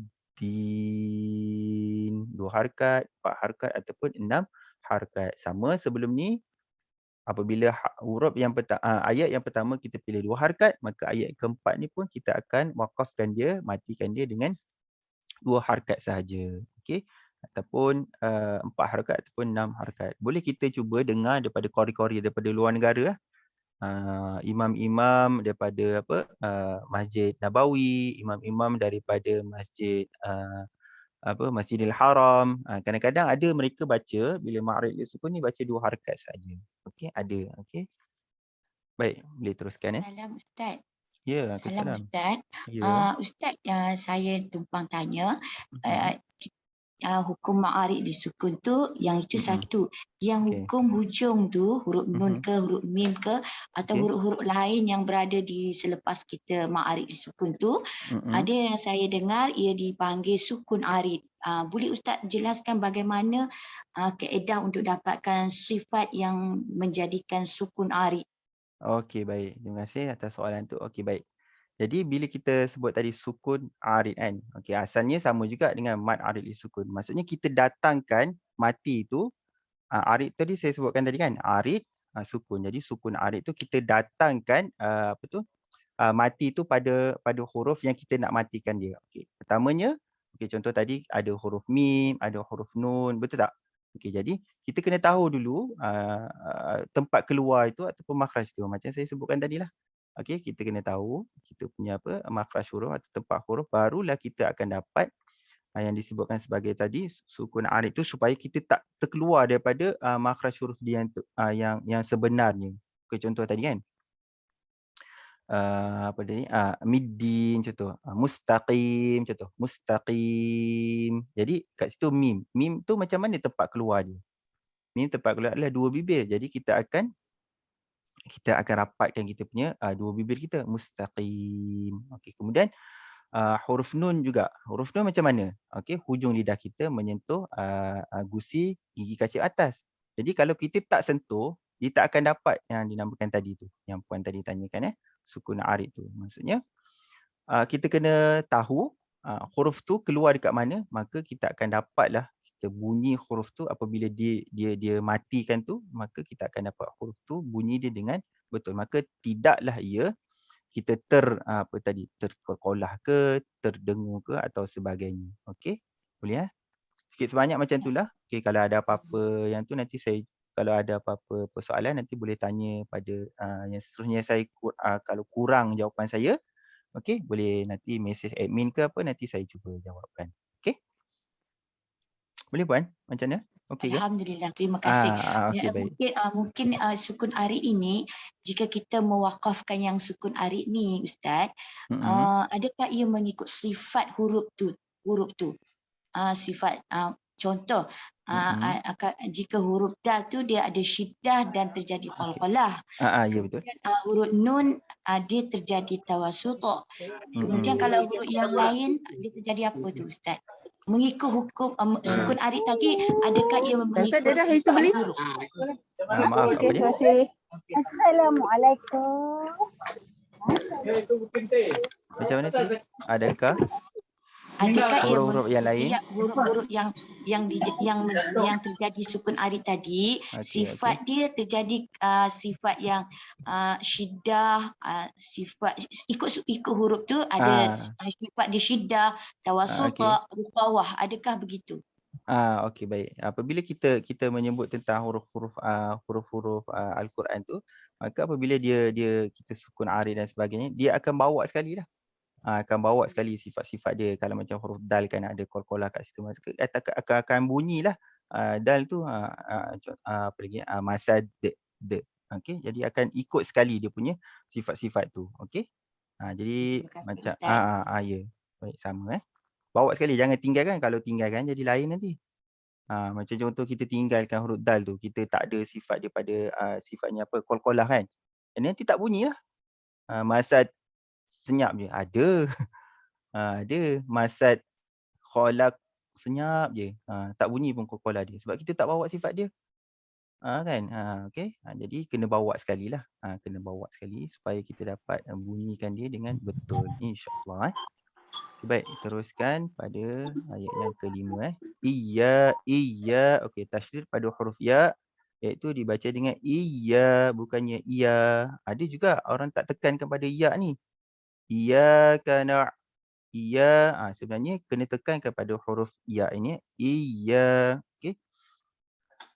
Kita kena tekankan pada huruf ya itu yang ada tanda sabdu, atau memasukkan pada huruf ya itu yang ada tanda sabdu. Okey, bukan huruf ya saja, huruf-huruf lain pun apabila ada tanda sabdu tu kita kena masukkan pada huruf tersebut. Okey. Iya, minas sa. Okey. Ma'as sa. Okey, macam tu. Okey. Jadi ya dibaca 2 harakat kerana huruf mad alif yang sebelumnya berbaris di atas, maka dinamakan sebagai mad asli ataupun mad tabi'i. Okey, mad asli ataupun mad tabi'i. Okey, baik. Iya, ya, okey. Kemudian ka, okey, dibaca pendek dan dibunyikan ka, bukan kan. Sebab nampak huruf nun tu, jadi pun dia pun masuk pada huruf kan, sebenarnya bukan ya. Iyyaka ka ni pendek tak boleh baca panjang. Iyyaka tidak. Iyyaka ataupun iyyaka tidak. Iyyaka macam tu saja. Okey. Dan terus huruf ain yang bertanda mati. Jadi kita bunyikan dia dengan huruf ain. Okey. Jadi sebelum kita nak sebut huruf ain tu, kita dah bayangkan dah huruf ain tu keluar dekat mana. Okey. Kerongkong kita bahagian tengah, supaya kita tak tertukar dengan huruf hamzah ataupun huruf ghain. Huruf ghain ni saya tak pernah jumpa juga lagi, tapi kemungkinan ada juga kan. Sebab dia tengok macam apa tu tanda mati tu macam titik, jadi dia pun baca huruf ghain. Iyyaka mungkin dekat Al-Fatihah dia tak tertukar, tapi mungkin ayat-ayat yang lain Okey, jadi kita bunyikan huruf ain ni dengan betul lah. Iyyaka okey. Budu, terus dimunculkan sedikit kerana berbaris di hadapan bukan bo. Na'budu. Sebab kadang-kadang ada yang baca iyyaka na'budu. Jadi bodoh pula kat situ, na'udzubillah Bukan, dia budu. Okey, dia munculkan sedikit dan tidak panjang harakatnya. Budu. Iyyaka na'budu wa iyyaka na'budu wa du ni pendek. Tak boleh baca panjang. Na'budu wa sebab apa? Baik. Sebab apa jadi terpanjang? Kadang-kadang orang yang nak membaca Al-Quran ni dia masih teragak-agak nak baca huruf yang selepasnya, perkataan yang selepasnya. Maka Dia loading ayat yang depan tu. Apa benda aku nak bunyi ni? Jadi dia terpanjanglah kat sini. Du wa i. Sebenarnya mungkin dia tahu. Du tu pendek. Tapi sebab dia loading. Nak baca perkataan apa selepasnya tu. Itu yang jadi terpanjang. Jadi bila kita tersalah, kita ulang balik lah. Okey, ulang balik supaya kita dapat baca dengan betul. Okey. Terus. Wa iyyaka dijelaskan bacaan huruf sin yang bertanda sukun atau mati dengan bacaan nas. Okey, tidak berbunyi qalqalah seperti nas, tidak Makhraj huruf sin adalah hujung lidah menyentuh gigi bawah bahagian dalam Wa iyyaka nas. Terus letak hujung lidah kita pada bahagian gigi bawah kita. Nas. Okey. Kalau kita tak letak dengan tepat hujung lidah tu, maka kita akan jadi qalqalah. Nas. Okey, tidak akan nas. Okey. Nasta'in. Terus. Okey, baik. Ta. Okey. Ta, huruf ta dibaca ta. Huruf ta dibaca ta saja. Nasta'in. Tidaklah kita baca ta. Okey, baik. Nasta'in. Okey, bukan nasta'in ataupun nasta'in. Kita macam seperti saktah pula rasa tidak. Ataupun kita nasta'. Tidak. Kita nasta'in. Hanya baris di atas saja. Nasta'in. Okey, kita buka saja rongga mulut. Nasta'in. Okey, nasta'in. Okay, sama huruf sin ta ni hujung lidah kita letak di bahagian gigi kacip bawah. Okey, bahagian dalam Ta, sin sama. Sad sama. Cuma sad tu dia tebal. Kita kena angkat pangkal lidah kita baru akan jadi sad tu tebal Ta, sin, sad. Okey. Baik, huruf dal tadi hujung lidah menyentuh gigi gusi bahagian gigi kacip atas dalam Da. Iyyaka na'budu. Du, bukannya du. Du tu apabila hujung lidah kita tarik ke belakang sikit menyentuh kita punya lelangit tu. Dia tak sampai kita punya lelangit tu, dia cuma gusi saja bahagian atas Gusi kita bahagian atas ni. Contoh gigi macam mana nak buat? Gigi bahagian dalam, okay, sini atas ni. Contoh gigi ni kan. Ni gigi bahagian dalam atas. Terus letak saja hujung lidah kita kat situ. Iyyaka na'budu. Du. Bolehlah kita latih sebut perkataan biasa, perkataan-perkataan yang kita nak sebut tu kita seperti apa panggil? Mengada-ngada lah. Okey, contoh apa? Saya nak makan budu. Saya nak makan budu. Kita lembutkan D tu. Du. Okey. Duit. Saya nak duit. Bukannya saya nak duit. Saya nak duit. Tak apa, kita latih Nanti lama-lama kita akan dapat huruf dal tu dengan betul Kemudian terus nasta'in. Huruf ain dibaca dengan huruf ain lah, bukannya huruf hamzah. Nasta'in, bukannya nasta'in. Ada kadang tak tepat jadi in. Bukan in, dia ain. Nasta'in. Kemudian last huruf nun diletakkan tanda mati, sukun tanpa dengung ataupun qalqalah Nasta'in. Nasta'in. Okey. Baik, terus Terus okey, ihdinas. Huruf hamzah wasal bunyi dia i, bukan a. Iaitu dibaca bukan iaitu berbaris di bawah. Makhraj huruf ha pada hujung atau bawah halqum Okey, baik, kita dah tahu sebelumnya. Bukannya Okey, bukan dia macam kita nak tegur budak kecil kan, ataupun orang kita macam ada perasaan kurang senang, ataupun budak kecil kita cakap budak ni, ataupun budak ni, kita sebut budak ni. Kalau dalam Quran kita sebut jadi latihlah kita tegur budak dengan sebutan budak ni, okey, baru dapatlah tu. Ihdinas, bukannya ihdinas. Okey. Kemudian bacaan nipis pada huruf dal pada makhraj yang betul. Makhraj dal iaitu hujung lidah menyentuh gigi kacip atas dan atas dalam di. Okey, ihdinas. Terus na dibaca pendek dengan memasukkan ke dalam huruf sad. Okey, ni huruf sad. Ihdinas. bukannya ihdinas. Tidak kita nampak huruf alif yang di sini, kita tak panjangkan. Terus saja abaikan huruf alif, hamzah wasal, lam, terus masuk pada huruf sad ihdinas. Okey. Kemudian huruf sad bacaan tebal. Maaf. Bacaan tebal kerana makhraj huruf sad adalah hujung lidah diletakkan pada gigi depan bawah dengan mengangkat sedikit tengah lidah ataupun pangkal lidah. Okey, maka kita akan dapat huruf sad tu dengan betul lah. Huruf sad hujung lidah, gigi kita bahagian dalam bawah. Dia sama jadi huruf sin tadi. Huruf sin. Huruf apa lagi Zai. Huruf zai. Okey. Kemudian tapi macam mana nak dapat huruf sad tu tebal? Kita kena angkat ni. Ni kita punya pangkal lidah ni, bahagian dalam ni, pangkal lidah, baru kita angkat ni, baru kita akan dapat huruf sad tu dengan tebal. Sebab kadang-kadang kita tertukar dengan sin. Ihdinas sira. Sebab kita tak angkat, kita datarkan lidah tu. Sebab tu dia jadi sin. Kalau kita angkat, maka akan jadi tebal lah. Ihdinas. Okey. Ihdinas. Boleh dapat Iaitu kita akan tebalkan dia. Okey. Baik. Ihdinas sira. Okey.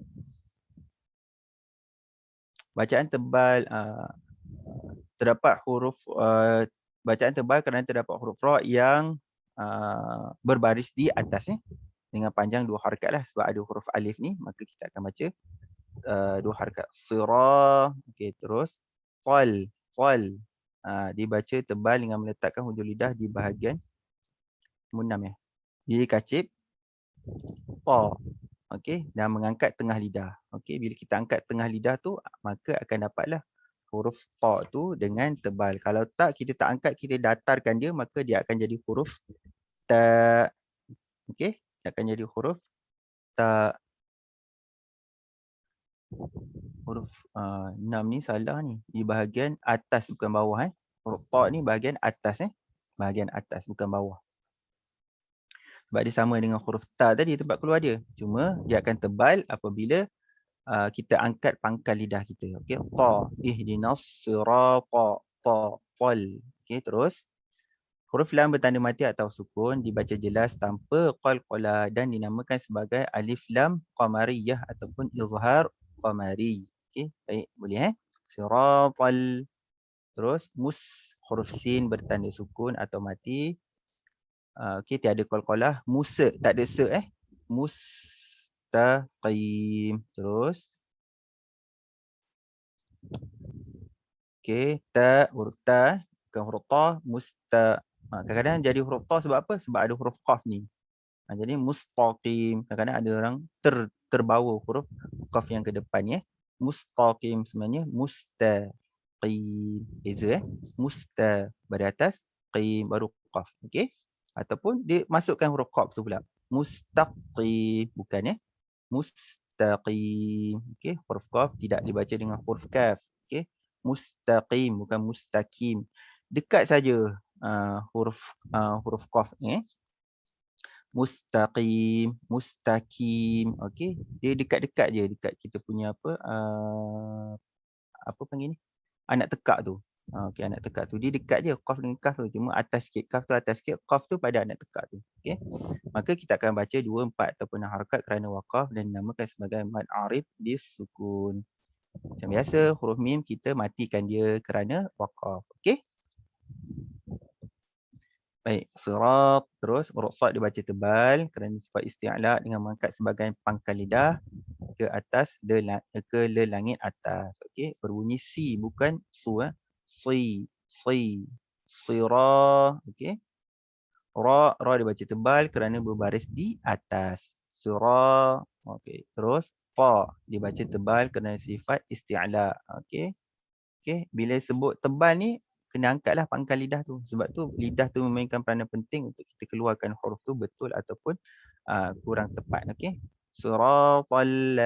Okey. Huruf lam terdapat tanda syaddah sabdu lalu dibaca dengan memasukkan ke dalam huruf lam. Dinamakan sebagai alif lam syamsiyah ataupun idgham syamsi. Okey, kemudian terus Ladzi, huruf mad ya sebelumnya berbaris di bawah dibaca 2 harakat dan dinamakan sebagai mad asli ataupun mad tabi'i. Okey, huruf zal macam mana? Hujung lidah kita menyentuh gigi kacip atas dengan kita keluarkan sedikit ujung lidah tu menyentuh kita punya gigi kacip di atas. Z. Kalau tak nanti jadi huruf dha. Huruf zai.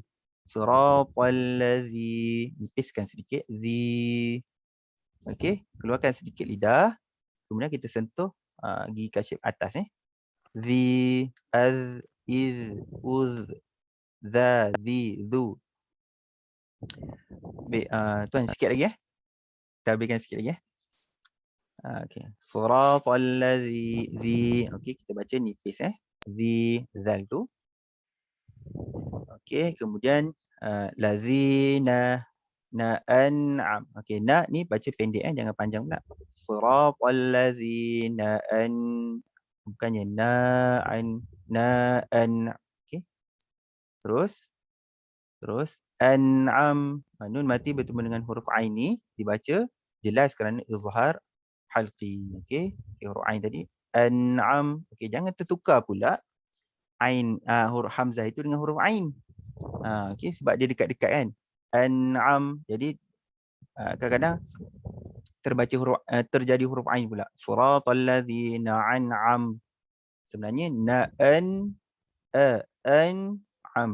Okey, kena cepatlah pertukaran tu. Dengan walaupun dia sebelah-sebelah tapi nak tukar tu kadang agak sedikit sukar An'am. Okey, jadi caranya macam saya sebutkan tadi, boleh kita buat slow motion. Okey, slow motion slow kita baca tahqiq Slow motion tu tahqiq Siratal ladzina an'am. Okey, kita slow motion dia baca tahqiq. Kemudian baru kita baca hadar ke apa sebagainya. So, kita baca lajulah sebab selepas kita dapat sebutannya makhraj dengan okey. Okey, tiada bunyi dengung namun bukan saktah dan qalqalah seperti ana. Siratal ladzina an'am. Bukan ana, tidak na, an'am. Terus pegang nun yang ada tanda mati tu. An'am. Ada sedikit nak kata dengung sebab huruf nun ni dia adalah huruf khayshum.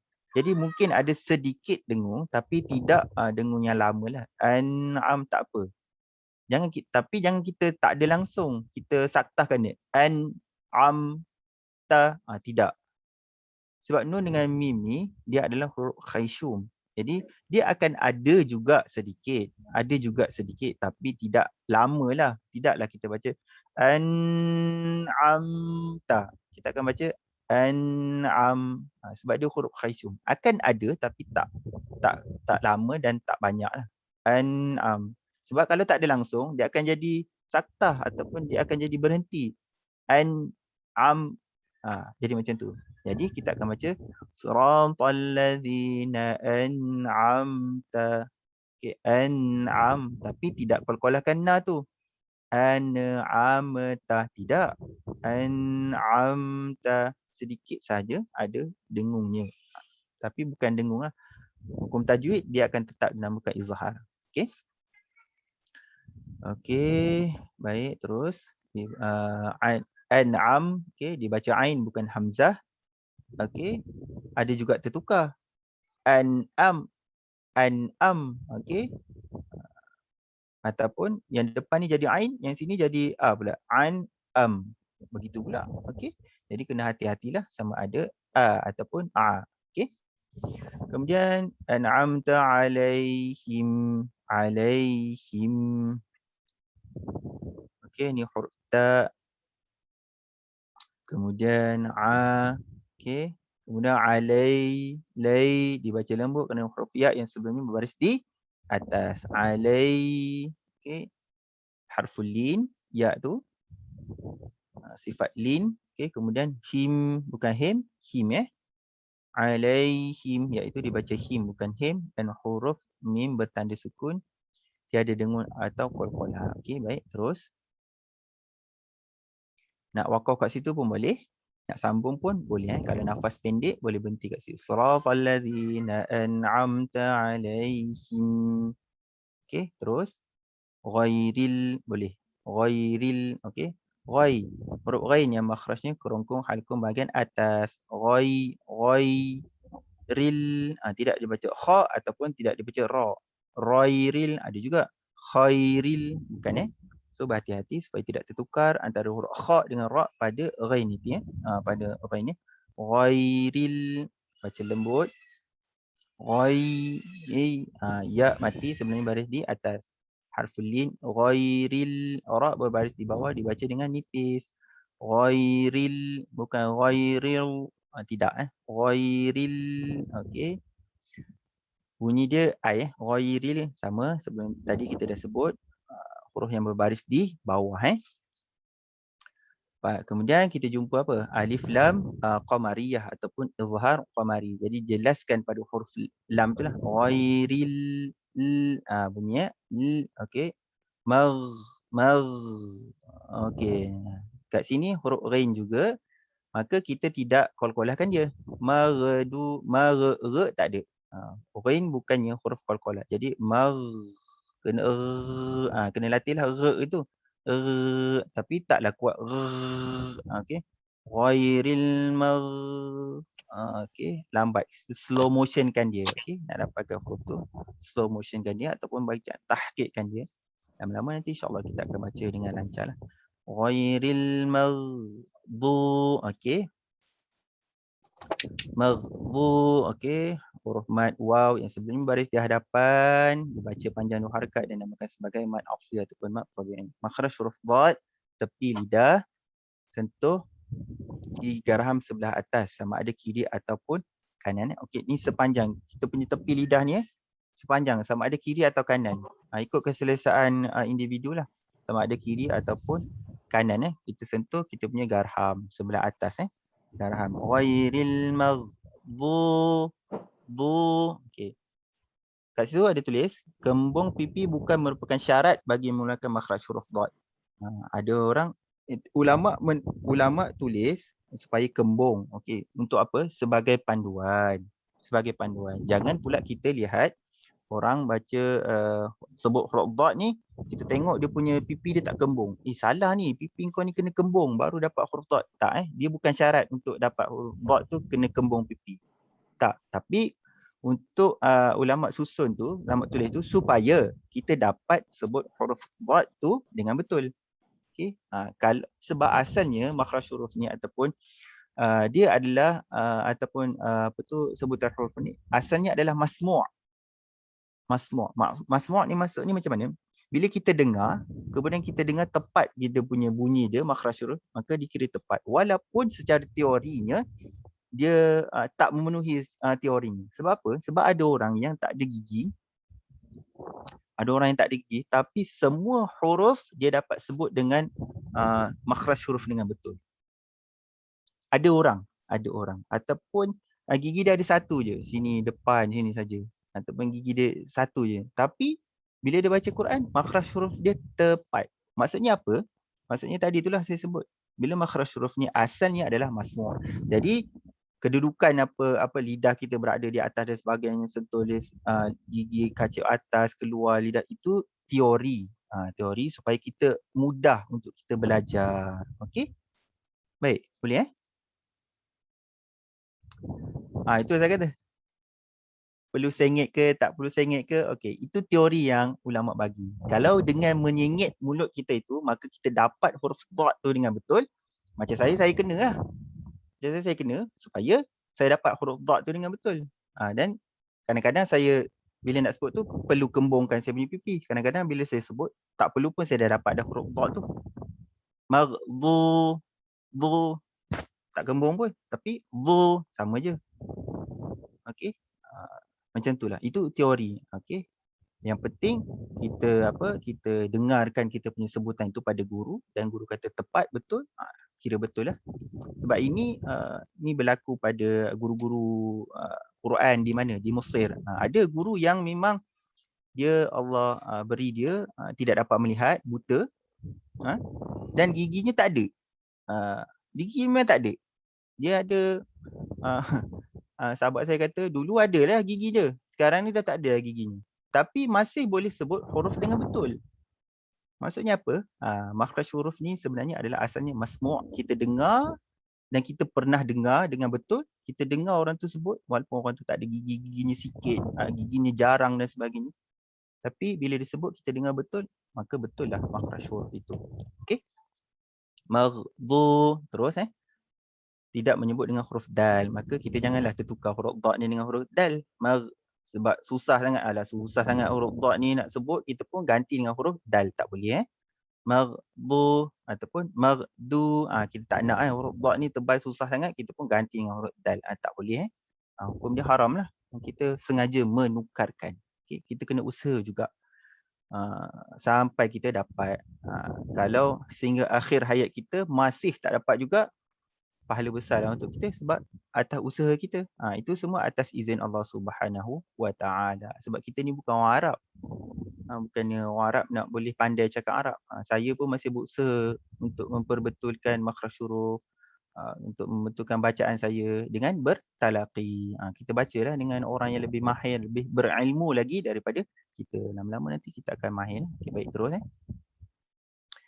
Alaihim, baca lembut. Alaihim, kita dah jumpa sebelum ni. Alaihim, him bukan him. Okey, kemudian terus walau, huruf lam tanda dapat tanda sabdu ataupun syaddah, lalu menekankan pada huruf dha walau, terus tekan pada makhraj huruf dha tu. Walau, dia kalau slow motion dia seperti macam ada lengkungan. Walau, dia bukan terus direct pada terus bagi huruf dha tu. Walau, bukan. Okey, walau, seperti ada macam lengkung. Lengkung itu macam tu lah. Walau, itu lambat lah. Okey, kalau kita baca tahqiq lambat kan. Alaihim walau, kalau cepat walau, terus huruf dha tu. Okey, biar dapat dia bukan straight je, dia ada sedikit macam lengkungan. Walau, dia bukan walau, bukan le, tu jadi le pula. Walau, okey, kena hati-hati walau. Okey, terus letak makhraj huruf dha, lepas tu kita pergi pada apa tu? Lam tu. Okey, huruf mad alif yang bertanda mad, okey, bertemu dengan huruf yang bertanda sabdu. Okey, ada sabdu, lam tu pada sabdu. Dalam satu kalimah, maka kita akan baca panjang 6 harakat lalu memasukkan ke dalam huruf lam dinamakan sebagai mad lazim kalimi musaqqal. Okey, mad lazim kalimi musaqqal. Sebab dia kalimah ad-dhali ni, kalimah musaqqal ni berat. Berat sebab apa? Kita kena idgham. Ada tanda sabdu tu, sebab tu dinamakan musaqqal. Sebab tu dinamakan musaqqal, berat sebab kita kena idghamkan. Idgham, memasukkan. Idgham tu bukan gunnah Idgham, nanti bila kita sebut idgham tu kita dengung. Tidak. Idgham adalah memasukkan. Gunnah itu baru dengung. Jangan tertukar pula ataupun kita salah faham. Dia sebut idgham ni, okey, dengunglah. Sebab ada idgham bila gunnah, betul tak? Idgham bila gunnah. Idgham tanpa dengung. Tanpa dengung, iaitu huruf lam dengan huruf huruf ra. Okey. Jadi kita akan baca panjang. Panjang kat mana? Panjang pada dha ni. Walau dhal, kita tekan sedikit. Ambil dia punya tempo dia. Dhal, tapi tak boleh lama. Sebab ada orang yang lamakan pada lam yang ada tanda sabdu. Walau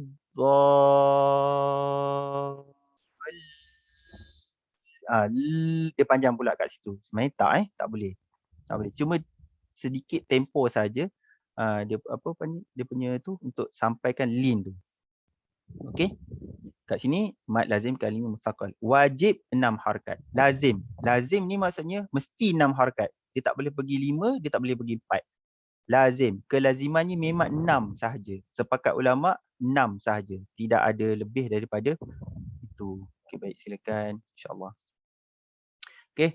Walau dhalin. Okey, kita pegang lam tu, masuk pada lam tu tapi tidak lamalah. Lin, tak. Lin sikit saja, okey. Kemudian terus huruf ya mati sukun sebelum atau sukun sebelum berbaris di bawah, maka kita akan baca panjang 2, 4 atau 6 harakat kerana waqaf. Okey. Huruf nun diletakkan tanda mati atau sukun kerana waqaf, maka ia dinamakan sebagai mad arid lis sukun. Masya-Allah tabarakallah. Betul. Puan Nafisah. Puan Nafisah. Yang paling tepat sekali adalah Rasulullah SAW. Kita ni berusaha untuk mendapatkan bacaan yang seperti Rasulullah SAW. Tapi walaupun hakikatnya kita tidak dapat, tapi kita tetap beroleh pahala daripada Allah Subhanahu Wa Taala. Dia bukan kira tak sah. Dia kira melanggar tajwid lah. Hukum melanggar tajwid pada mad terpendek ataupun terlebih panjang, hukumnya adalah lahnul khafi. Hanya makruh sahaja. Kalau tak cukup panjang dia, hukum dia makruh. Makruh makruh. Taklah berdosa. Okey. Kalau kita rasa tak cukup panjang tu, kita kena ulang supaya kita cukupkan menjadi panjang 6 harakat itu. Okey, boleh dapat? Baik, sama ada kiri atau kanan itu pun terpulang. Macam saya lebih suka, saya lebih dapat huruf dad tu apabila lidah saya pergi ke kanan. Okey. Jadi sama ada kiri atau kanan sebab dia tepi lidah. Sepanjang tepi lidah ni sama ada kiri atau kanan. Sepanjang ni sama ada kiri atau kanan. Bukannya dua-dua kiri atau kanan. Sama ada kita nak pergi ke kanan, tepi lidah kanan pergi garham. Okey. Betul. Sama ada kita nak pergi tepi lidah kiri sentuh garham pun betul juga. Okey. Dia tak naik dua-dua. Dia naik salah satu. Sebab ada itu bila kami bincang huruf sad ni kan, ada kata kena naik dua-dua. Sebenarnya tak. Sebab apa? Sebab ada satu video tu dia tunjuk bila sebut huruf sad tu dia naik dua-dua lidah tu. Maka ada ruang kosong saja di tengah lidah tu. Okey, macam ibaratnya macam ni lah kan. Macam ni lidah kita ni. Dia naik kiri dan kanan. Jadi tengah tu kosong. Maka akan dapatlah huruf sad. Okay, sebenarnya tak. Sama ada kiri tepi lidah ataupun kanan tepi lidah kita angkat pergi menyentuh gigi garham. Okey? Baru dapat huruf dad, insya-Allah. Okey? Ustaz, nak Ya tanya. saya. Tak orang ganggu. Okey. Kalau lin tu kan. Lin. Macam mana kita nak mengelakkan daripada, yalah sebab kadang-kadang bila baca tu dia dekat lam tu dia jadi macam mana? Dia jadi tawallul macam tu. Macam dia macam lam tu jadi dua ke macam mana? Dia betul lah macam ada dua. Macam Ustaz ada tips tak macam mana kita nak mengelakkan atau ada macam latihan ke untuk kita mengurangkan benda tu? Okey baik. Okey baik. Baik, asalnya sebenarnya bila macam mana nak kata huruf lam ni huruf yang ada tanda sabdu ni biasanya terutama huruf lam kan. Dia sebenarnya asal daripada dua huruf. Lam tu mati, lam yang keduanya adalah berbaris. Jadi apabila dicantum itu baris dua-dua tu, maka dia letakkan sabdu tu. Jadi macam mana kita nak jaga ketekalan dia supaya tidak tertambah huruf lam Contoh walau bol. Kena pegang makhraj huruf lam tu dekat mana. Okey. Pegang makhraj huruf lam tu dekat mana? Okey, hujung lidah kita sedikit. Tepi hujung lidah tepi, bukannya hujung lidah tengah. Macam ni nak kata. Okey, lidah kita ni, dia hujung lidah ni tepi. Hujung lidah dia bahagian hujung, ni lidah kita kan. Okey, ni contoh. Ni hujung lidah kita. Okey, kalau dalam buku dia akan buat macam ni. Hujung lidah ni, okey. Tepi sini, bukan tengah sini. Jadi kita terus letak pada kita punya gusi bahagian atas tu tepi sikit, bahagian tepi. Kalau kita letak tengah, yang tu yang kadang-kadang kita akan terdouble ataupun terlama dekat situ ataupun terkolkolah ke, Allah alam, tak tahulah macam mana kan. Tapi bila kita letak makhraj huruf dia dengan betul, insya-Allah kita akan dapat huruf dhalin tu akan dapat dengan betul, insya-Allah. Okey, baik. Apa-apa pun kena latih ataupun kita dengarlah bacaan kita pada orang yang lebih mahir. Saya pun sama. Saya jumpa kawan-kawan kan yang mana belajar luar negara, mana belajar di Mesir, saya Ustaz boleh dengar tak saya punya bacaan saya ni? Okey tak? Okey. Jadi kalau kurang tepat dia akan tegur. Kita ni belajar Quran tak ada nak kata kita ni mahir atau tak mahir. Sampai bila-bila kita tetap belajar Al-Quran, dan selagi kita belajar, selagi kita kaji Al-Quran, banyak benda baru kita akan jumpa, insya-Allah. Okay, baik. Saya kira Ustaz, itu. Assalamualaikum. Nak tanya sekejap? Salam. Ya, apa? Allahu akbar. Ni daripada suami saya lah. Dia, kalau macam mana kalau macam orang-orang yang macam negro ke, orang-orang yang sebutan dia tak macam kita. Macam kita ni dah memang boleh berbahasa Arab apa semua. Jadi kadang-kadang kita dengar bacaan apa semua kan tak sama. Jadi macam mana macam mana dia punya penerimaan untuk dalam solat macam itulah. Okey, baik. Sebab itu Al-Quran ni dia bila diturunkan dia akan menyeluruh pada semua masyarakat. Macam contoh kan ada contoh bangsa yang bukan bangsa Melayu ataupun bangsa macam puan sebut tadi Afrika lah, ada daripada India lah, daripada China kan. Semua sebutan huruf itu kadang-kadang kita dengar tidak menepati yang mana lahjah Arab. Tapi kalau dia berusaha untuk menyebut lahjah Arab itu dan masih tak dapat juga disebabkan dia punya loghat ataupun bahasa tempat dia tu, maka itu kita tak boleh cakap apalah, itu memang dimaafkanlah. Tapi usaha tu kena ada. Jadi kita tetap kena berusaha untuk memperbaiki. Ya, untuk memperbaiki. Tak boleh kita kata, aku ni tak boleh ni sebab memang lidah aku dah macam ni. Tidak. Sebab saya pernah juga latih orang yang memang mula-mula dia tak boleh sebut. Tapi bila kita latih, kita dengar, kita buat lambat-lambat. Macam saya sebut tadi, kita buat slow motion, kita tunjuk makhraj huruf dia, baru dia faham, baru dia kata, oh macam ni, baru dia boleh sebut dengan betul. Macam itulah. Terima kasih atas penjelasan Ustaz. Baik. Sama. Ada panjang. Okey, baik. Saya kira itu saja kot pertemuan kita pada pagi ini. Hampir hampir 2 jam juga. 2 jam Ustaz. Terima kasih Ustaz. Baik, sama-sama. Silakan saya serahkan pada Tuan Ibin Zainuddin. Terima kasih Ustaz. Allahu Akbar. Jadi alhamdulillah saya tengok dalam 200 orang lebih di sini Ustaz. Ada yang dah pandai, ada yang dah mai, ada yang baru seperti saya ni, insya-Allah. Allahu Akbar. Sama-sama membaiki bacaan kita, insya-Allah. Insya-Allah, amin. Moga buat dia pahala, insya-Allah. Kita kena belajar, tak boleh berhenti-henti lah. Ya, betul. Insya-Allah sahabat-sahabat, setiap hari Sabtu memanglah daripada 1 pertama, kedua, 3, 4 kita ada kelas Al-Quran. Hari Sabtu pertama bahasa Arab Al-Quran. Hari Sabtu kedua tadabbur surah tertentu pilihan ustaz lah, Ustaz Muhammad Saimi.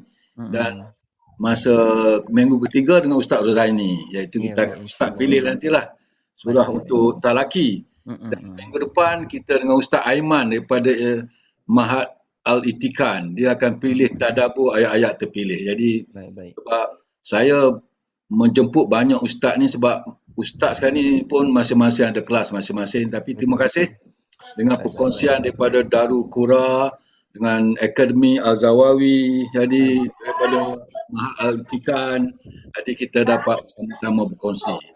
Dan juga pada hari Jumaat kita ada juga Jumaat pertama dan Jumaat ketiga kita ada bersama Dr. Fauzi Rahman yang akan menyentuh tentang amalan-amalan sunat yang bagi melengkapi amalan wajib. Jadi boleh, insya-Allah. Dan insya-Allah ini sesi ini adalah di bawah Perusahaan Sosial Pendidikan dan Modal Insan Yayasan Usaha Malaysia. Jadi terima kasih pada semua dan insya-Allah sekiranya jumlah melebihi 300 kita akan tambah lagi ruang ini menjadi 500 Ustaz, jangan risau. Cuma yang pentingnya ada umat yang belajar Al-Quran, maka insya-Allah Allah akan merahmati. Sebab apa yang saya dapati Ustaz daripada seorang sahabat Ustaz, dia beritahu masalah COVID ini kerana umat banyak dosa Ustaz kan. Jadi saya umat banyak dosa termasuk saya. Jadi saya sentiasa beristighfar semoga Allah ampun dosa saya. Amin. Jadi terima kasih semua.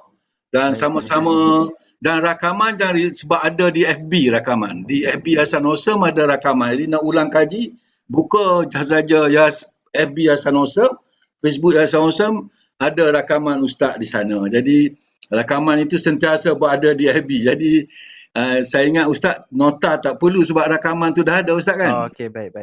Jadi cuma perlu latihan untuk menyalin dan sebagainya lah. Itu lagi bagus. Itu lagi bagus apabila kita menulis sendiri ustaz kan. Jadi dia akan memberi kesan yang baik. Jadi terima kasih ustaz. Terima kasih sekali lagi. Saya saya sungguh menyanjungi Darul Qura ni sebab betul-betul membuka umat hari ni lah. Jadi kita tak boleh mengatakan tak ada tempat nak belajar lah ustaz kan. Betul. Jadi insya-Allah cuma sama-samalah kita memohon pada Allah supaya Allah membuka hati kita, kekal hidayah pada kita untuk kita terus bersemangat untuk belajar. Amin. Allah, semua ni ilmu ni daripada Allah ustaz kan. Jadi Allah yang memberi kepahaman, memberi semangat, Allah semua. Jadi Allah Maha penentu segala-galanya. Jadi assalamualaikum warahmatullahi wabarakatuh. Waalaikumsalam. Terima kasih. Waalaikumsalam warahmatullahi wabarakatuh.